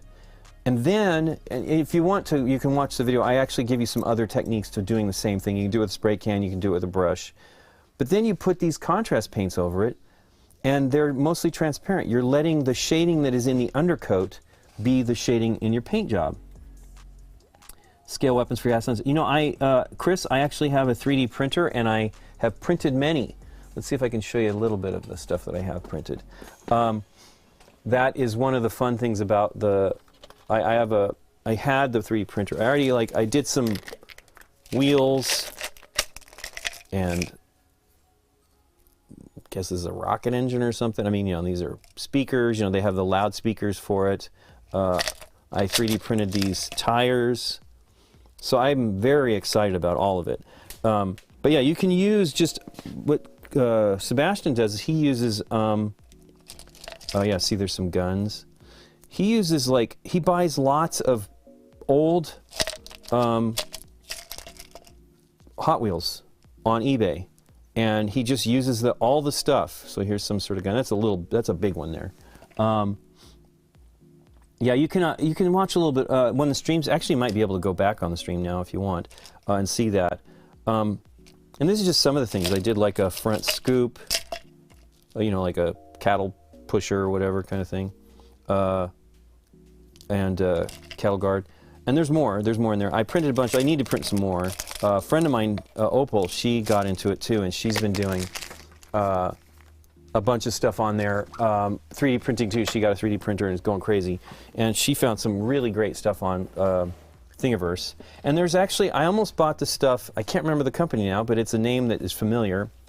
British company that makes like sprues of parts for that for Gaslands, specifically for Gaslands. But here's the deal. You could proxy the whole thing. You can just take a Hot Wheels car, not even paint it, and then just play the game. So you get used to the game. And then the next, you know, then you could just keep developing it. We were at the grocery store, and Nikki's like, here's your toy. They had Hot Wheels on display, and I bought one that looked like a train, you know, an engine, train engine, and a car. And I'm like, this will be really hilarious. So I'm trying not to buy. I mean, I already bought like 50 or more Hot Wheels. I bought some. Sebastian and I went to a store. I think it was called Teddy in Bone, and we dug through these bins of all the little kids were looking at us like scooping all these minis and looking for what looked interesting to us. And but I did like a Thunderbird or something like that. No, Firebird, I think, or I can't remember. It was either I think it was a Firebird. That was like a 1970s Firebird that was fun. So I did. I wish I had it out. I'd love to show it. It was like my first one that I did that, and I love that rust effect, but you can't get it here in the United States. The equivalents are not the same. It's close. I used one similar that'll be fine. What I think I really need to do with it though is paint it brown first with rattle can brown probably, and then put this. I don't know what it's called. It's meant to look like an antiquing thing. It's from Rust-Oleum. Gosh, I wish I had all the stuff to show you, Chris. I have so much stuff. I found some really fantastic flatbed trucks that are just monsters. They'll look so cool. There's a movie called Mystery Men, and they have this thing called the Herkimer Battle Jitney or something like that, and that was Tom Waits playing that part, and it was always like, it's such a great looking vehicle, and so I was like, I want to do stuff like that, and I'm telling you, this train engine one's pretty neat. You know, it's $1 at the grocery store, but it's hilarious. Like, Nikki, here's your toy, and I definitely want to get into to doing that. I think the game will be really fun. So I think I'm going to use this color. So it's a deeper blue, but I'm gonna, not deeper, but I think it's also a single pigment, because you notice there's no. Here, let me show you example of what the pigments are at the bottom. So this is contrast basilicanum gray. It's a dark color, and you have to shake these very well. Let me. I have an agitator here, vortex agitator.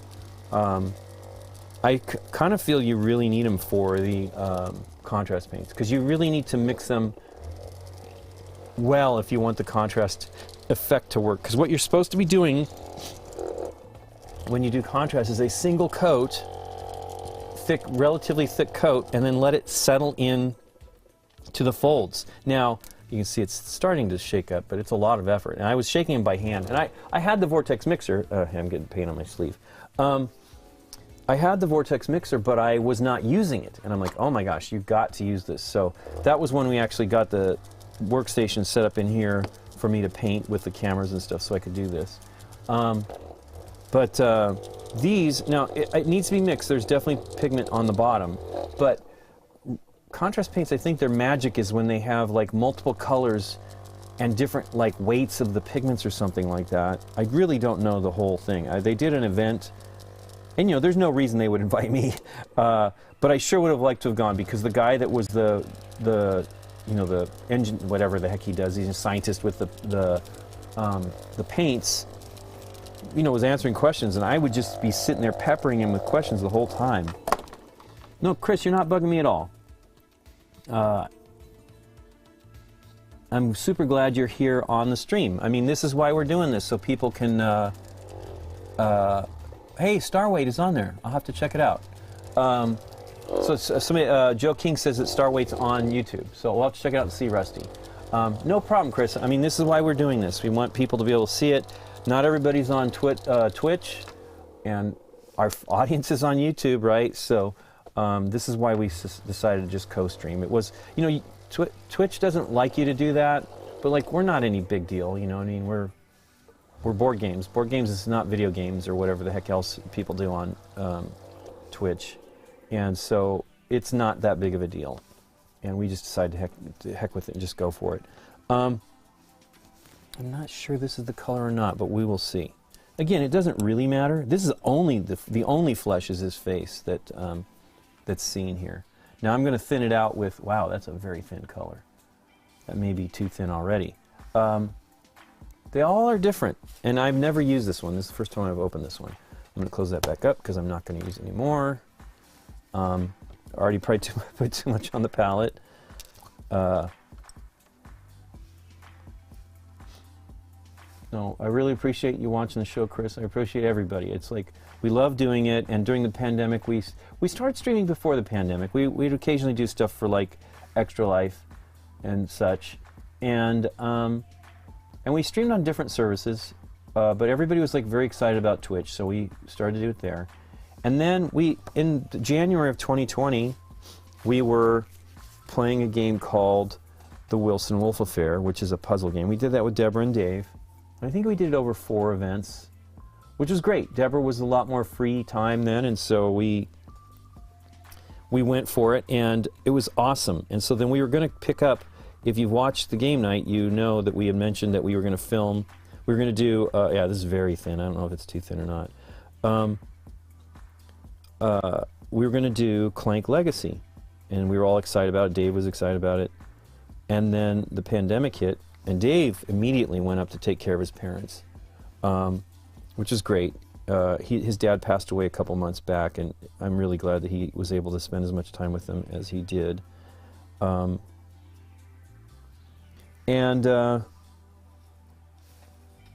didn't happen. And so we picked up streaming basically that week that we were supposed to stream. We ended up streaming just games. And it became our social outlet during the pandemic. Nikki and I initially didn't even see my mom because, you know, we didn't know what was going on. We didn't understand any of this stuff. But I had been traveling so much, and they're like, you need to wait 2 weeks between events to see if you have, you know, any signs of infection or whatever, right? And I had no idea. So we were, wow, that is so pale. I don't even know if that looks like it has blue. Maybe I put another bit of the blue in there. What other color do we have here? Let me put a little bit of this blue in there. Ah, there you go, Frost Heart. That's got a bunch of pigment at the bottom. How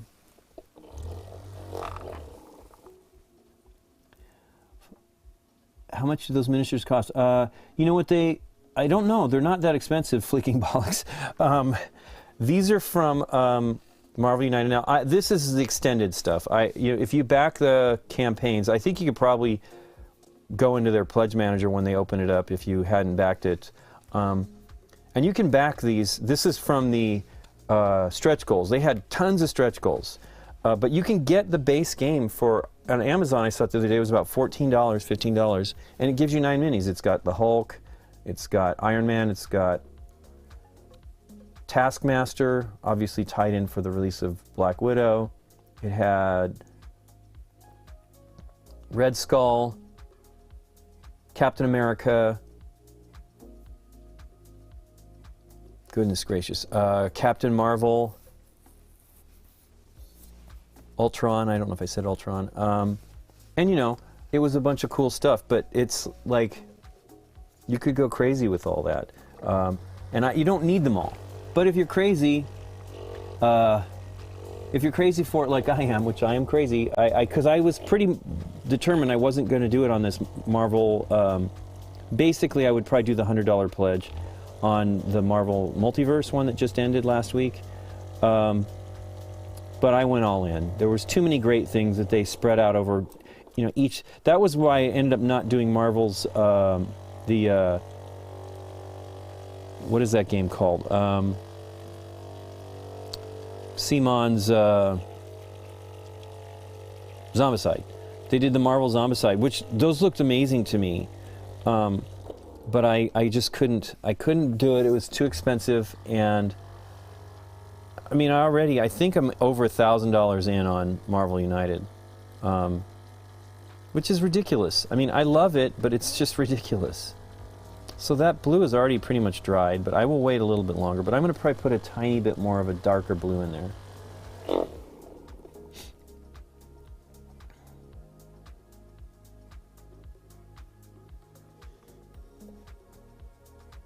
Getting a Kalax. I was talking to my colleagues the other day and just reminiscing on when I realized that board games outside of Cluedo and Monopoly are a thing. Wow. I mean, that was the big deal. To me, that's what's really great about what Will was doing on that show. It was Will and Felicia Day, and I don't I don't think I've met either of them. Nikki's met Will, sort of. Will doesn't like to have, he's very, I think he is agoraphobic, or maybe just is not great in crowds. Probably just not great in crowds. And, but we met like Trey Parker that same year, I think that, no, I think that was a few years earlier that Nikki met him.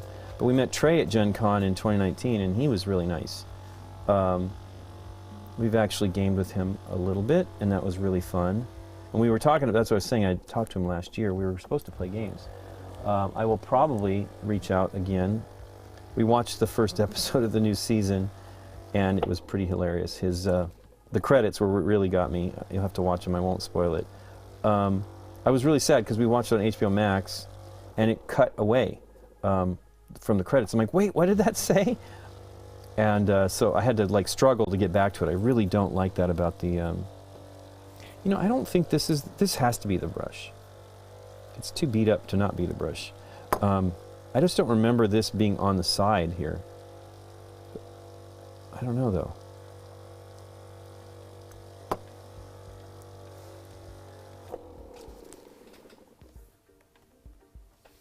Let's see here. $1,000 and 1,000 hours of painting them. It's probably true. I love them though. I mean, that's the thing. I have, talk about $1,000. I have thousands of dollars into the Warhammer stuff. And, you know, like I said, I don't necessarily need to play it. I just like painting them. I mean, I like playing. I love Warhammer Underworlds. I played that with Sebastian and a couple times. And I think that game's great. But I only have so much time. Wow, that's pretty dark now. I probably blew it. We'll thin that out a little bit more. I meant to put, it's hard to actually put, you know, you really should maybe do when you're doing a small amount with your brush, because you can probably control it a little bit better, but you don't want to get it into your bristles. You really, obviously you're getting paint in your bristles, but you want to try to keep it as low as possible so it keeps extends the life of your brush. But I am definitely, so I have barely bought, this is the thing about these paints. They're not cheap. This is still the same price.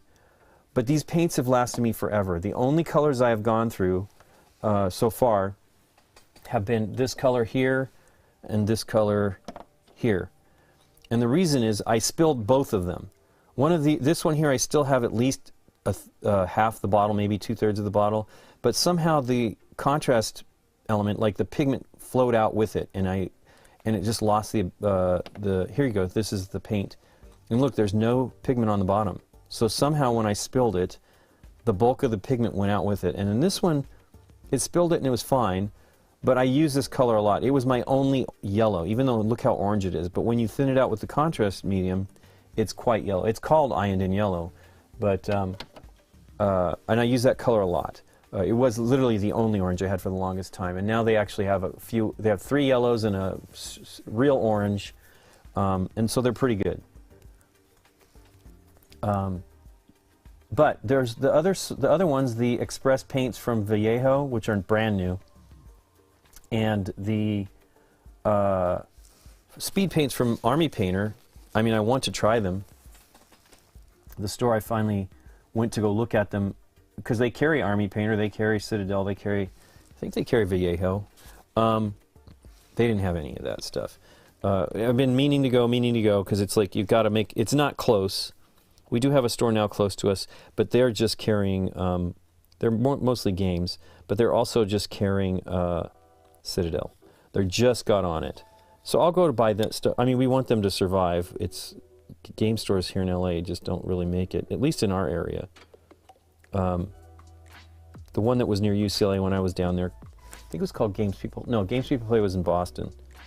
I don't remember what the name of it was. Dave remembers. We were both at, not at the exact same time, we were both at UCLA. He was ahead of me. And he remembers that store. I didn't go to it that much. So I got into games when I was, I mean, really got into games when I was 13, 12, and we used to play with my friend Vince's neighbors, and they were old guys. probably younger than I am now. I always say that now. And they had everything. They had tons of Avalon Hill and things like that. So we played Circus Maximus was one of the ones, and Regatta was one of the ones of those that I remember playing. And so we'd go there every week. And I did that for a while, and then Vince got into music big time with my brother, and I was in the band with them for a little while. And then we were out of games until 20-some years ago. Nikki and I, Vince moved near me, and he's like, hey, do you want to do game night? I'm like, yes. And Nikki was very excited because her family didn't play games. My parents at least played some games with us. And then we did that for about, hey, look at that flashing there. That's bad. I'm going to have to cut that. We did that for about 2 months, and then we got into LAN gaming. And we did that for a few years. And then our friend brought over Catan. And I had seen it, because I was the guy buying the games. I've always been the guy buying the games. And I had seen it, and the guy at the store, I don't remember the name of it. I think it was Game Empire in Pasadena, which is not that anymore. I think it's Odyssey.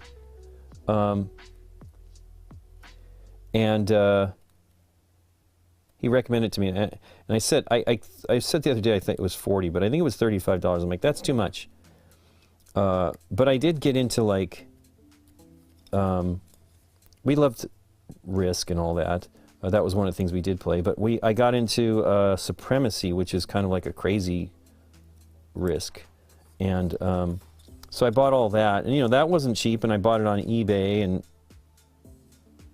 like some of the first purchases I made on eBay and stores, you know, like if I'd write back then they didn't really have catalogs. I'm like, do you have any stuff of this? And they would look it up and get me the information. I'd buy it. It wasn't called Boulder Games, which was really good. And the one that I wrote was Uncle Jed's Game Shed. And I don't know where he was based, but I was like, can you scare me up any of the... I was still into this was when I was into the designer games by that point. But I was still into that game. And let's see, where's the gray? So, you know, it was fun and all that. And so when Vince did it, so we did it for a while, and then Vince had another kid, and so he didn't really get to be involved too much in this stuff once we were really doing it again. And now Vince lives up north, so I haven't seen him in years. Wow, that's too light. But I'll just put that on there and put a little bit of dark stuff. I could just use the Templar.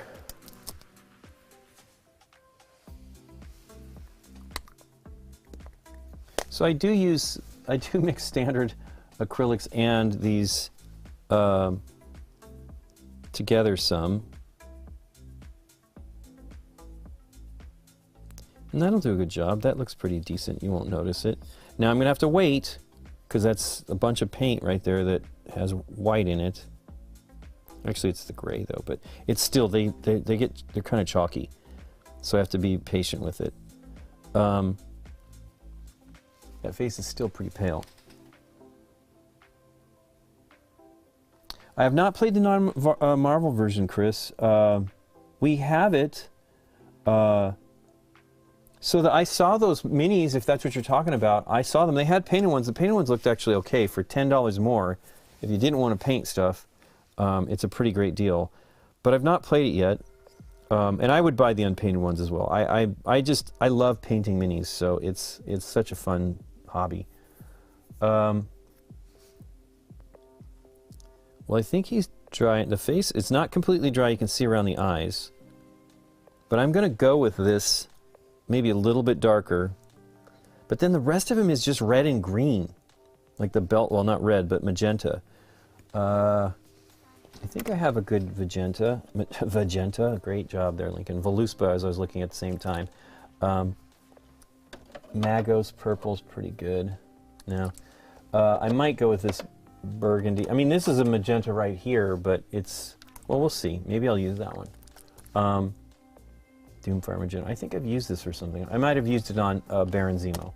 I will go with it a little darker, though, because it was a little pink. I wish that would dry. Just do one more coat. But I don't want to, once it starts to gel, you don't want to touch it. It starts to, you can mess it up, especially when it's the face. I try really hard to slow down when I'm doing the face. All this crystal structure underneath him, too, is blue as well. So I will pick a different blue, though. It looks darker. Although I could use this other blue, maybe. You see, I'm not being patient. It is already 12:20, though. I will be having to stop pretty soon. Indian Yellow.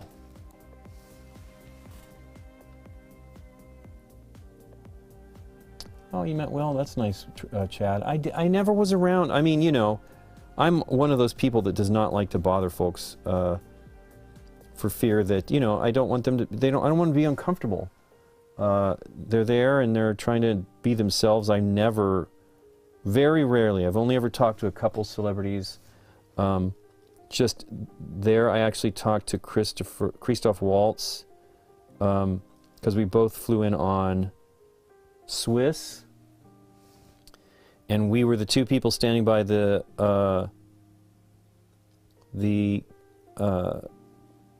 luggage carousel. I had what do they call it? The security thing for global entry. And so I was there really quick. I mean, you know, it's very, very fast. And so I asked him if he was in town to work.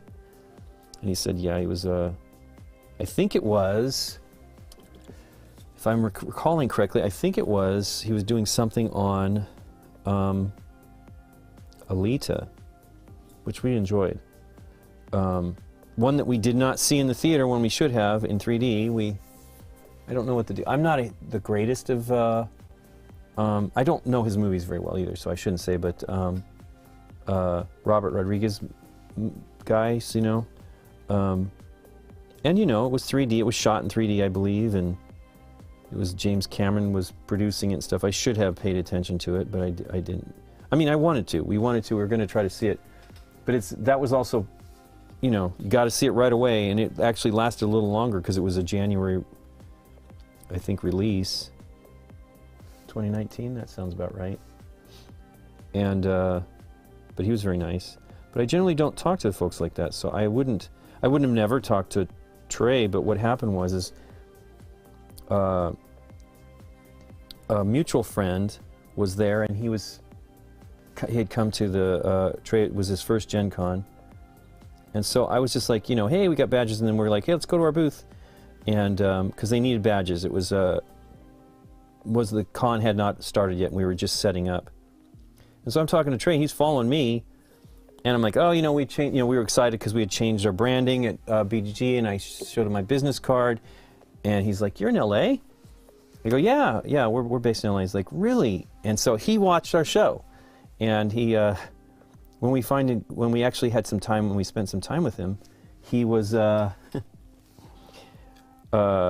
he was asking me more questions than I was asking him because he had been watching the show and wondered about us, and like, because he talking about my humor, and you know, I said, well, I grew up in Colorado. I was in Denver, and he's from Denver, and so it was fun, and he was a really nice guy, and he was really nice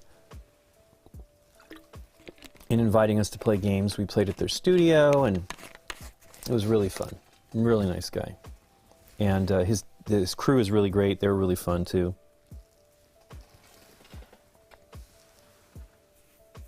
I do Indian Yellow. Indian Yellow. Okay.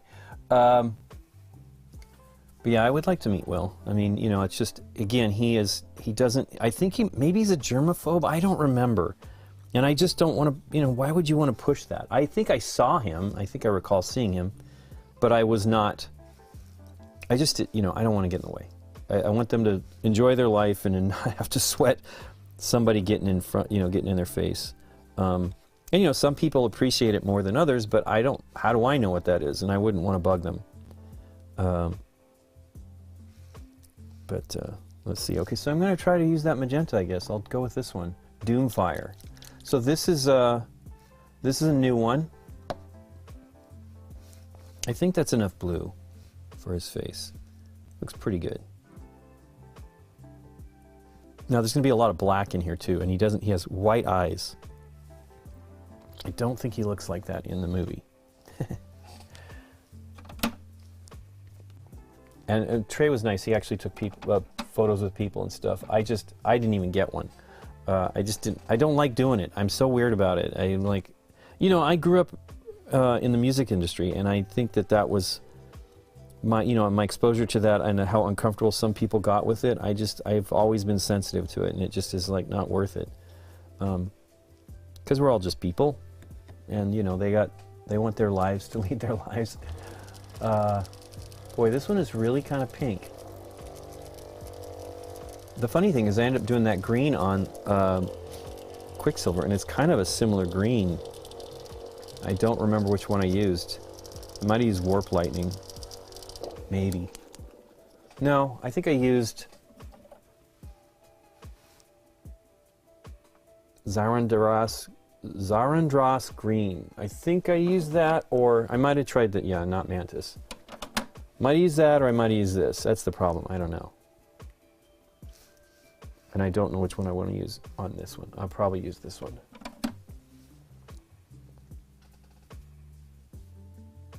Huh. I think Warp Lightning is the...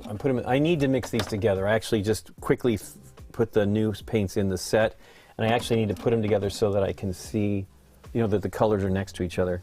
They do have lots of blue and green. It's crazy how many times they have... All these have a lot of those colors. Let's do that a little bit more mixed. 1227. I'm going to probably have to stop here soon. I've got to get the episode...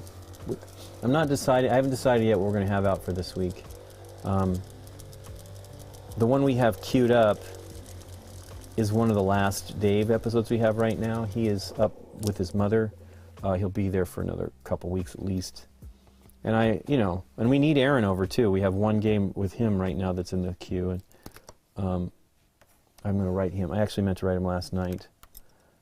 We got stuck in Dallas, which was fun actually, by the way, but it was, I always occasionally would be excited to be stuck at on a longer trip. When we went to the cruise in 2019, BGG cruise, there was a hurricane, and so they flipped our trip, and which was kind of a bad deal because we ended up not being able to see a lot of the stuff. We were supposed to go to the Arecibo telescope, and that was it's gone now. It's ruins.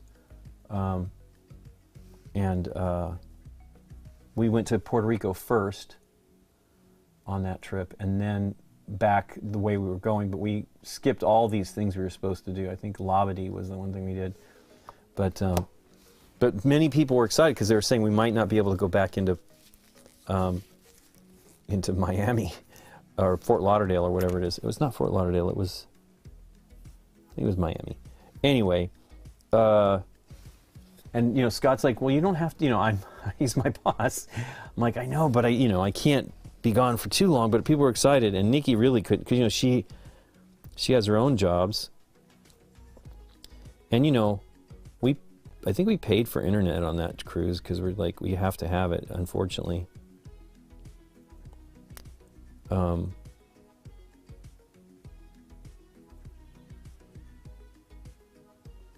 yeah, we had fun. Even though we couldn't do the things that we were there for in Dallas, we did have fun. And I helped Scott organize his office. He's gotten into so many things, and he's sort of overgrown his office. So we're going to go back and visit him before we go to the gathering and stuff. So we'll probably work on some of that and maybe move it to, because he used to live stream solo games, and I really liked it, but I think it was just a little bit too much for him to deal with.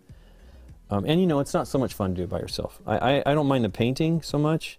Believe me, I would love to paint with some others. Jeff is actually starting to paint his Frosthaven stuff, I believe, and he's going to stream. He's been streaming on our Twitch. But I was saying to Scott yesterday, I was like, if I was looking at his, he took a picture of Jeff painting in his setup. I'm like, goodness, if I lived in town, I would paint with Jeff because, you know, he's into it right now, and it's I had so much fun painting with others. Hey, Time Roller.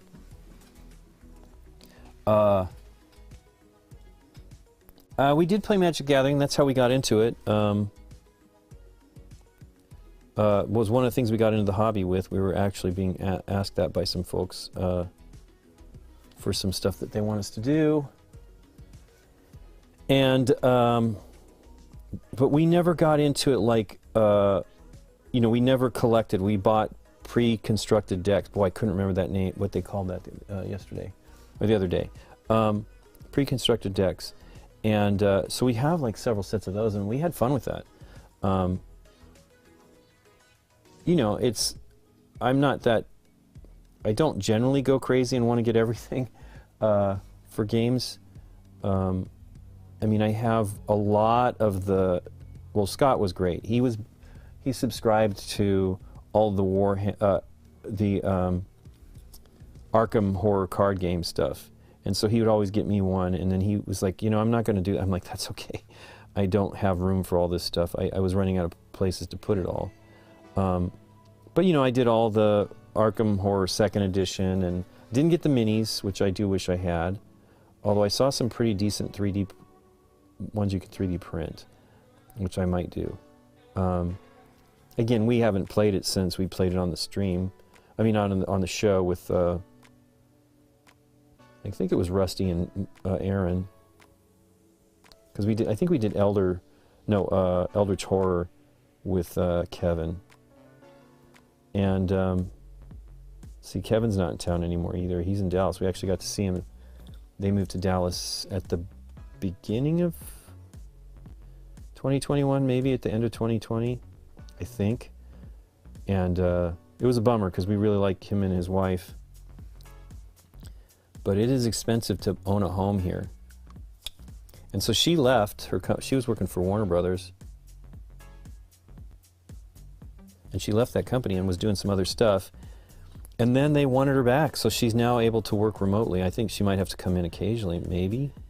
I mean, they've got a son, so they can't really do too much. And so that's awesome. Really great for her. Because she was doing her own business there for a little while. It was really awesome. You know, but she reached a point where she's like, I'm going to have to... I can't do this at home anymore. I have to get, you know, grow the infrastructure. And she just decided she didn't want to do that. And that was great, like perfect timing. But we missed them. We didn't really get to ever see them that much because once they had a son, they were just busy. And it was a bummer to have them move away. Dual decks. I don't think that's what it was called, Thunderflux. I think they were called constructed decks, but maybe they were. I bought, so this is how long ago I bought those. It was like 2022 or 2002 or 2003. I bought them, oh man, I got it all over his collar. I bought them at my first ones at the Wizards of the Coast stores. They had one in Brea, I believe. And I used to work near there, sort of near there. And so, you know, we'd heard about it, but I was not, Scott was really into it. He actually got all kinds of things and then sold it all.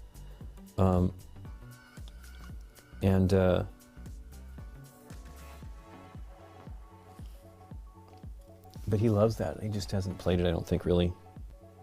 I'm sure, you know, I mean, it would be fun, but I can't do anything where it's that you got to chase it down. I just can't do it. I don't have the patience, and I don't want to spend that kind of money. Now, I bought plenty of games and spent plenty of money, so who knows, but...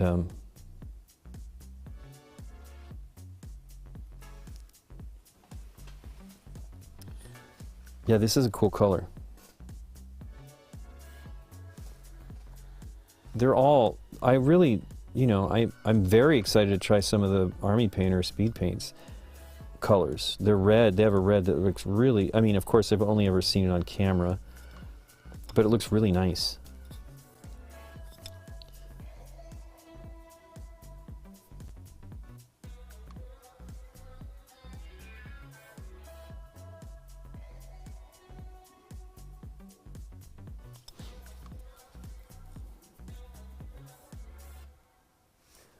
What time is it? 12:35. A little bit longer.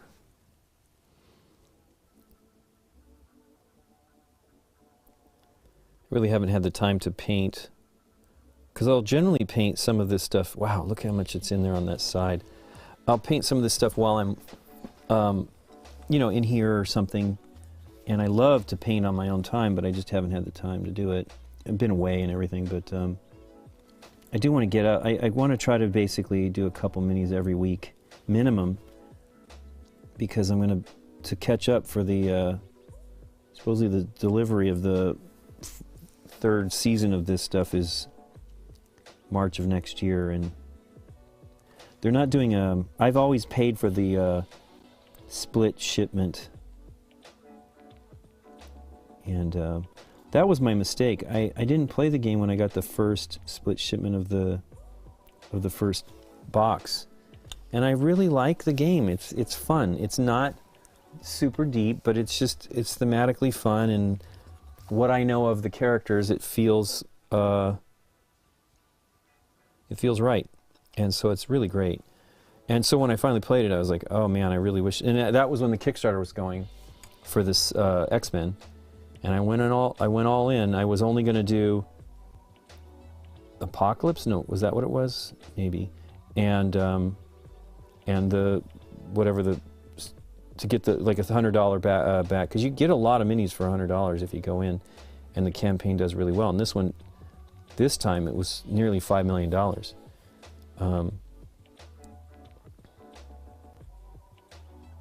Now, part of the reason why I wasn't sure. Oops, I'm sorry, it's out of focus.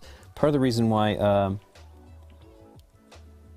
yeah, no patience. There's true. I mean, that's just a lot of work, right, to collect that stuff.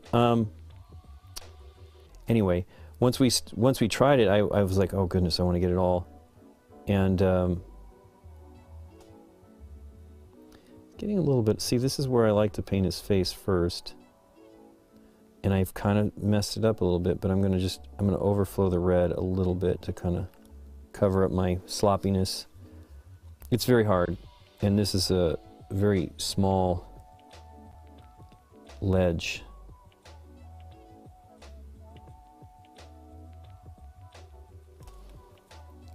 But they're not hard to do, and and you just get better at them. I like this technique because it's quick, and it really got Scott into it. He did a lot of minis. He was way ahead of me. I'm probably ahead of him now. And I painted other things. But he was just cranking through them, and they look good. You don't have to be ridiculous with it. I just have sort of standards that I have that are higher just because I'm used to painting more detailed work for years.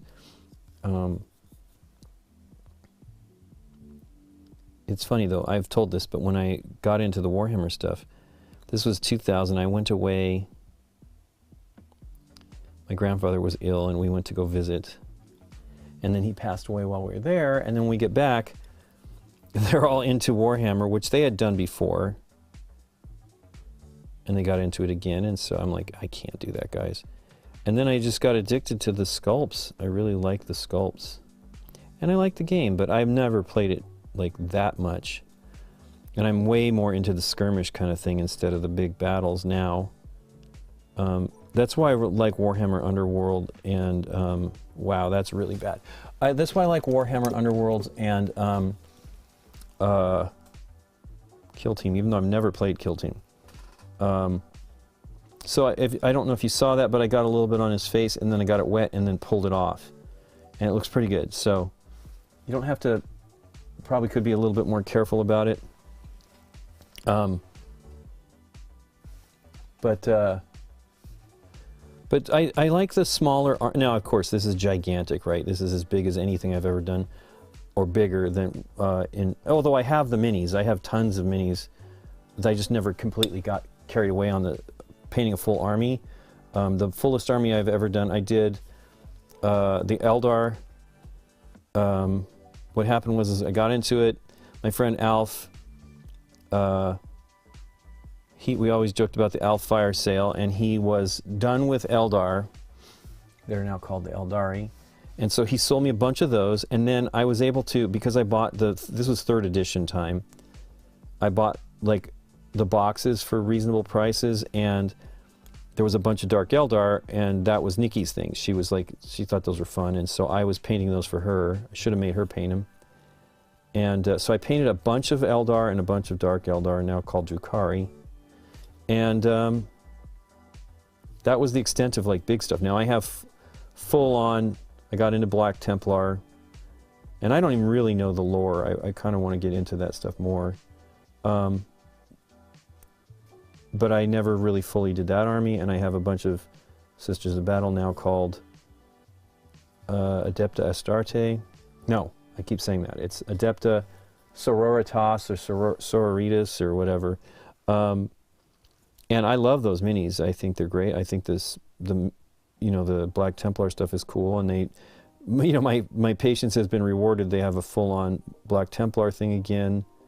That was, I think, 3rd edition as well. As a matter of fact, I know it was, because the other army, see, that's crazy. So I went for both of those that were the main armies on 3rd edition were the Dark Eldar and the Black Templar. And then I got into Sisters, and I bought a lot of that stuff, but I was really frustrated with them because they would give them a codex or anything they would do for them, and they've still done this, would be right before a relaunch of the system. So, you'd get a codex finally, and it really wouldn't work anymore. Necrons are awesome too. Hey, you know what? I forgot about that. I painted a full-on Necron army too. I have a lot of Necron. I did not complete them, but I have a lot of those painted. And I actually had fun playing those too. I have not played that for probably 18 years. I should, because I really liked them. And they were just cool minis. Annie was doing hers as Terminators, which is awesome. Terminator, Arnold Schwarzenegger, not Warhammer Terminators. And but yeah, those are fun too. Gosh, I love those. How could I forget that I'd done those? The other ones I painted some of are the Tau, which were introduced. They were a new race when I was doing all, because I got frustrated with the well, particularly because like the Sisters really kind of got cheated out of stuff over and over again, and so I got burned out. And then of course, I would be paying attention to what other companies are doing for the miniatures. I'm like, wow, they're getting really great. I wonder how GW is doing. And then I'd look at the GW stuff, and they're like amazing. Hey, isn't that interesting? So there's this stripe here that goes to purple. But beneath, you can't see if you're not looking at the picture, but it's green underneath here. It's a weird, I should look at that and see. I feel like that should continue, but what do I know? But I have far too much 40K. Actually, when Sebastian was visiting in 2019, he's like, you should sell this stuff. Because I have a lot of Citadel. Because I had War Master. The smaller version of it. They had like a epic 40K, which was tiny little ships, and I was, it was dying when I got into it. And then War Master, I think, is the name of it. It was also, it's the fantasy one. But I bought a bunch. Like, I might as well get all that. That'd be fun. Do tiny stuff. I've never painted anything that small.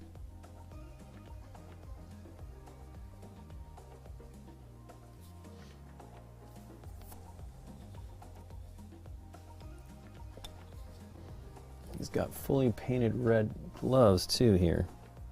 Hey, there's some hair there or something. Paint. Wow. Nice. Grassroots, okay, yeah. Does that mean it's going to be like video games? I do sort of do my own, well, I'll show you my Templar.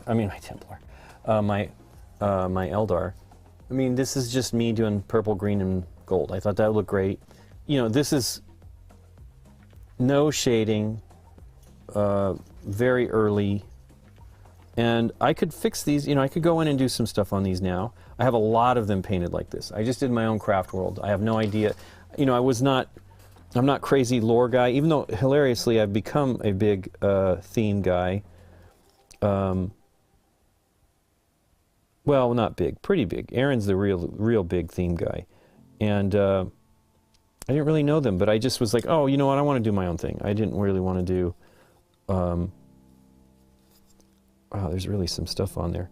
I didn't really want to do, I just didn't want to paint everything the same as everybody else. Now, here I am painting everything as it is with the, from the Big Child examples, but the reason for that for me is, I don't want to really, first of all, these are established characters. I want them to be familiar for others playing, and I just want to get moving on them. It's like I could sit there and, part of my problem is I could sit there and agonize over the color scheme forever.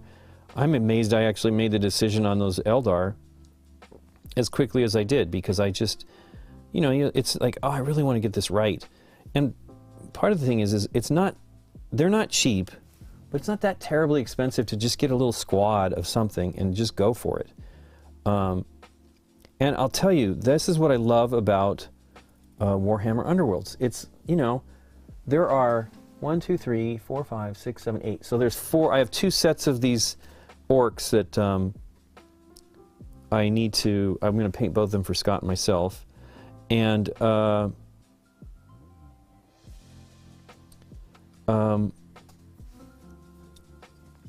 that's 8 for 2. That's 2 squads, or 2 battle. What is it? I'm going to paint that pink. I just feel it should be. See, I'm making a decision for myself.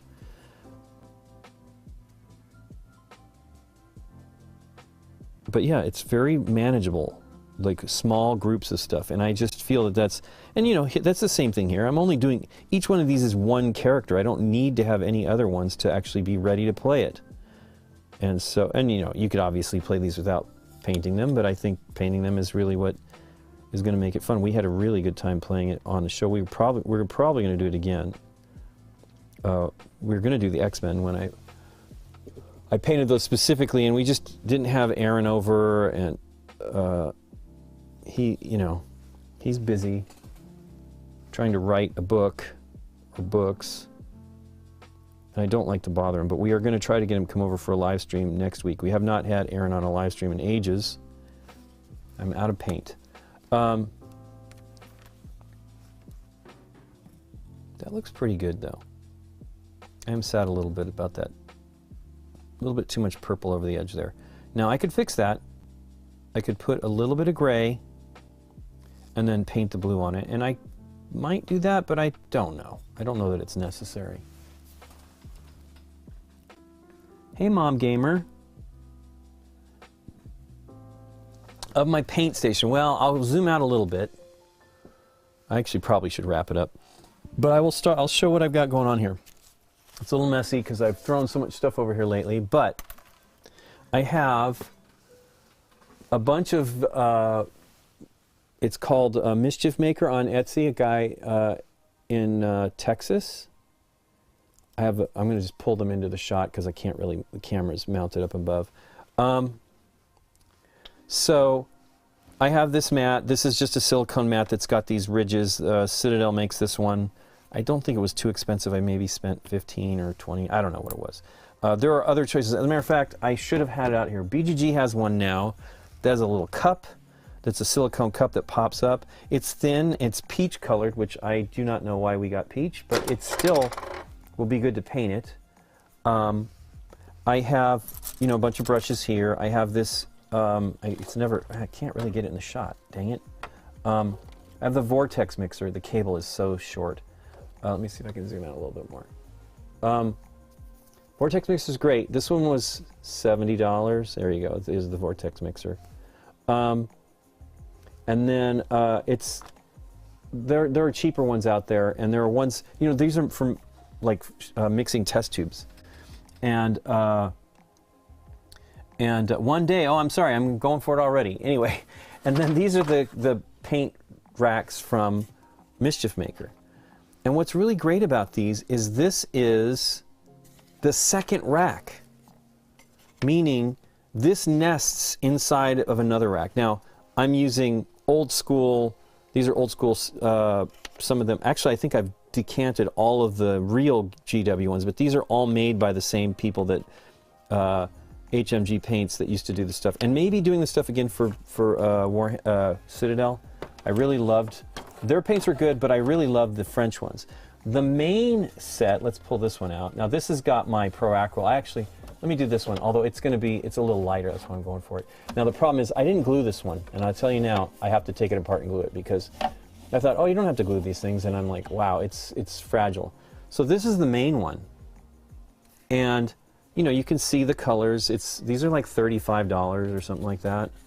And then this other rack fits inside of it. I'll just kind of show you how that goes. Goes inside, so you can store it up real tight.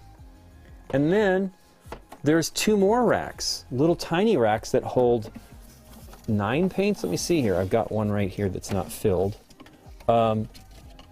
These go, actually, yeah, it looks like 9 paints. Making a mess.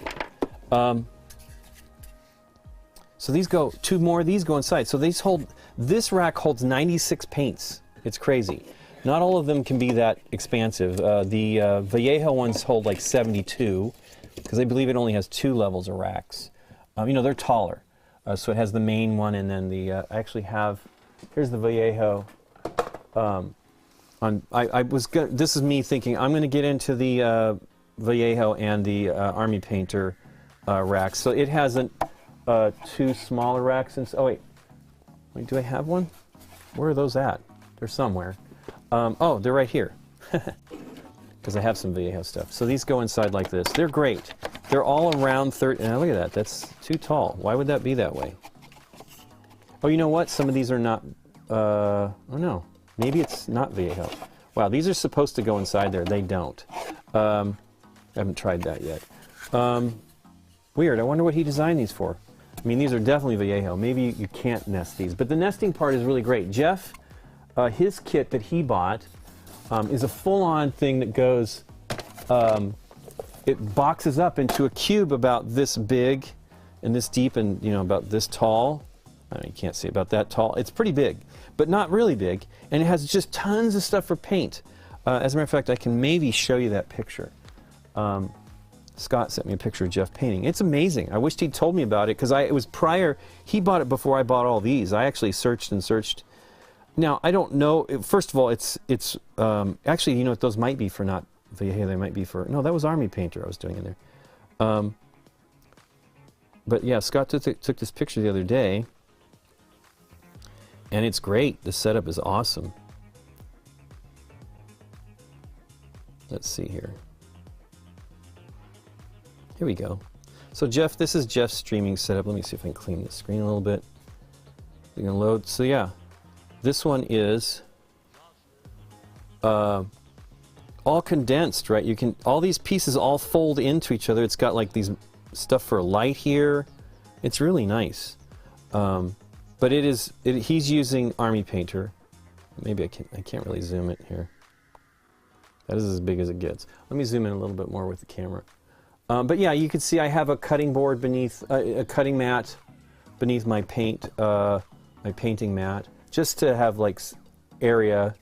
And I have a couple of, like, you know, I have displays here and stuff like that, so I can see what I'm working on. But yeah, it is a really nice system. He bought this in Essen, so I think it's a German manufacturer guy. But it's really awesome. You know, I mean, I would probably, I don't know. I don't know if it would probably affect my paint. Now, I was already using Citadel contrast paints at that time, and I was sold. So I was like, I'm doing this. So it might not have been good for me, but maybe that guy offered a kit that's like that. So yeah, his is portable. Now these nesting things are, for me, they condense so I don't waste so much space on my desktop. I can push them all together and then pull them out when I'm painting. That one that Jeff has is absolutely portable. Like, it's designed to be carried to somebody's place. That's what I was saying when Scott sent me that picture. I'm like, well, heck, I'd paint with Jeff if I lived in the area with him, because I would just love to paint with somebody that's into it right now. But yeah, it's neato. I don't know the name, unfortunately. And mine's pretty good. I mean, you know, I'm trying to, like, I'm trying to like not get too out of control. I have way too many paints. But Mischief Maker's the guy on Etsy, and he's great. And is his name Nathan? I can't remember. But he sends stickers with it. And if you wait, there's holiday specials all the time. And I think it's free shipping over $50, or at least it was. I bought these other two that were empty recently. Here's one. I think this is like Tamiya's. I don't think I had a Tamiya one. So this is the maximum you're going to get on this one. It's 6, 12, let's see, 1, 2, 3, 4, 5. So that's 30. And another 18, so 48. That's the maximum this one could do. But these are much larger bottles. Now, did I not glue this one either? Boy, I don't know if I didn't. I had purchased 2 of the. I actually maybe bought one, then bought another of the Citadel ones when I did it. But I love it. I mean, you know, they're great, and I love the nesting thing, and it's so inexpensive. Like I have a laser cutter. And I could try to design something like that, but like this guy made a great design. I'm just going to go with it. And I'm really happy. His stuff's really wonderful. I actually have some paintbrush racks from him as well. And all of these, if you notice, have paintbrush racks in them. Well, not all of these, but I think mostly they do. So you can store your paintbrushes here. And there's a stop down at the bottom, so they go all the way through, and you can put brushes in there, which is really cool. And these have like little handles on them. It is all MDF, so it's not super durable. Scott has one from Broken Token, paint kit thing. It doesn't hold. It holds like 30 something, and you have to glue that one. Like I was at his place a couple weeks back, and pulled the paint out, and then the whole thing collapsed. Let me switch over to the camera here. The whole thing collapsed, and so I glued it together for him. That was when we were stuck at his place, so it was like, what else am I going to do? But I hope he'll paint again. I really like that. What I was painting today. This Kang is neat. We'll see, though. I did paint that purple. It just looks like it should be painted purple on him right here. Anyway, I am going to... He doesn't stream on his... He uses BGG. He's just not consistent. I think he's doing stuff on Tuesdays. Thanks, Mom Gamer. No problem. I wish I could take some pictures. I should take some pictures once it's a little bit more organized. As you saw, I like have bottles all over the place. Because what I was doing recently is getting, for example, I showed those old style games, the old style Games Workshop style bottles. I wanted to get them out because I had them in storage essentially, and they were not going to get used. And so I've been putting everything into racks, and I just pulled all the paints out. I have, you know. It's funny, I was watching, I can't remember her name, I really am frustrated with myself, on YouTube, and she was like, a magenta is a good color to determine how good a paint line is. And I'm like, that is 100% true. That is almost always the color I buy. Hilariously, the one color I'm really trying to match is this Warp Lock purple, and this is a decanted bottle from an old, what they called bolter shell bottles. So this was 20 years ago, I think was when they basically stopped doing them. Those bottles were terrible. They had flip lids initially, or no, they had screw tops, which weren't very good. They actually didn't seal very well, and then they did flip tops. The flip tops are okay, but it was not as good as these flip tops that they do now. Oh, I forgot to say, I bought a lot of the contrast, technical contrast medium. So I'm on I think this is my 3rd bottle. So I do use a lot of that, but the rest of it I have not truly bought any extra bottles of paint except for the 2 that I have spilled. Nor intend to, but I found really... Okay, well, that's fun to watch. I think it's fun. I can understand not wanting to do it. Some people just don't have the interest or the minis. Like, I have so many games that have minis that I really need to do it. We will be back on Thursday evening, 5:30. We'll stream Game Night. Let me see here. I also need to get us over to Raid. But we may have a sponsored stream next week. The plan is to do that. I just saw an email from the folks. And so if we do that, because it's really kind of geared more towards North America, we'll probably do exactly the same week next week, where I will stream miniature painting on Tuesday again, and then we'll live stream on Thursday for game night. We're going to try to have Aaron over for that, so we'll see. I'm not 100% certain on that still. I mean, they want us to do it, but there's been a couple issues, so we'll see. But for now, I think that that's probably going to be what the schedule is. We'll just do that. And then we'll switch back to where I will then, we'll stream on the following Tuesday. And then we're going to be gone again. We're going to go, at the end of March, we're going to go to a pinball event in Dallas. Which will be fun. I've never done anything like that. Scott has really gotten into pinball. I love pinball. Nikki does too. We went to, there's a place near us. They have a couple restaurants here in the valley near us. That's a Korean barbecue, but they have pinball machines, and they have like 18 at one and 20 something at another one, and it's fun. So we're going to do that. So we'll be gone a week at the end of March-ish. But I think we'll do this. So we'll be back again on Thursday, 5:30 regular game night, and then I'll probably be streaming again on Tuesday next week at 10:30 a.m. Pacific Standard Time, 5:30 p.m. Pacific Standard Time when we're doing game night, and then we'll do the same thing, game night on Thursday next week. I hope you guys all have fun. Let's see who we got here to raid. Hey, is it Bonds? Okay, I thought she was more evenings. She's really doing GeoGuessr. I don't know what that is. Tabletop RPGs. Anyway, Bonds is awesome. Say hello to her for me. Wow, did it go? I don't think it went. Wow, what am I doing? I clearly don't have the skills here to use my computer.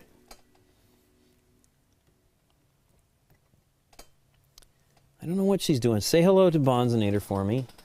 And, wow, we're unable to raid Bonzinator. Am I there already? Thanks, Joe King. Make sure. We are unable to raid Bonzinator at this time. Have we raided? I am sorry, I'm so unprofessional with this. I don't know what I'm doing on it. I really need to. I keep thinking I got it figured out, and then there's another level of stuff that I don't know what's going on. Oh, that's me, so we haven't raided. Let's go try raiding something else then. Maybe Bonds has it blocked. We'll try one more time. You know you can't. Okay, we're going to go raid Gen Con. Doesn't look very live to me. Hold on. Let's go back. Is this like not refreshed or something like that? Let me try it again. It might not be, because I think Bonzinator's evenings. And I didn't necessarily refresh this on the Mac. It is not. Is Rado. This is going to be one of Rado's. This is what's normally on Tuesdays. So yeah, that wasn't fresh. That's really bizarre. So we're going to raid Rado. He's got a lot of, he's actually already on the BGG front page, I believe. So you guys that are with me still, thanks for sticking with me even though we went on. And say hello to Rado for me. He's going to be stopping his streaming, permanently stopping his streaming is what he said. So say hello and enjoy him while you can on the live stream. Let's see if this works here. And again, say hello for me. I like Richard a lot. He's a super nice guy. Join if you want. We got 11 people. Wow, we're some people here. And if you're on YouTube, you can go to Twitch. He's not streaming on so 20 ready. So say hello, everybody, and I hope you enjoy it there.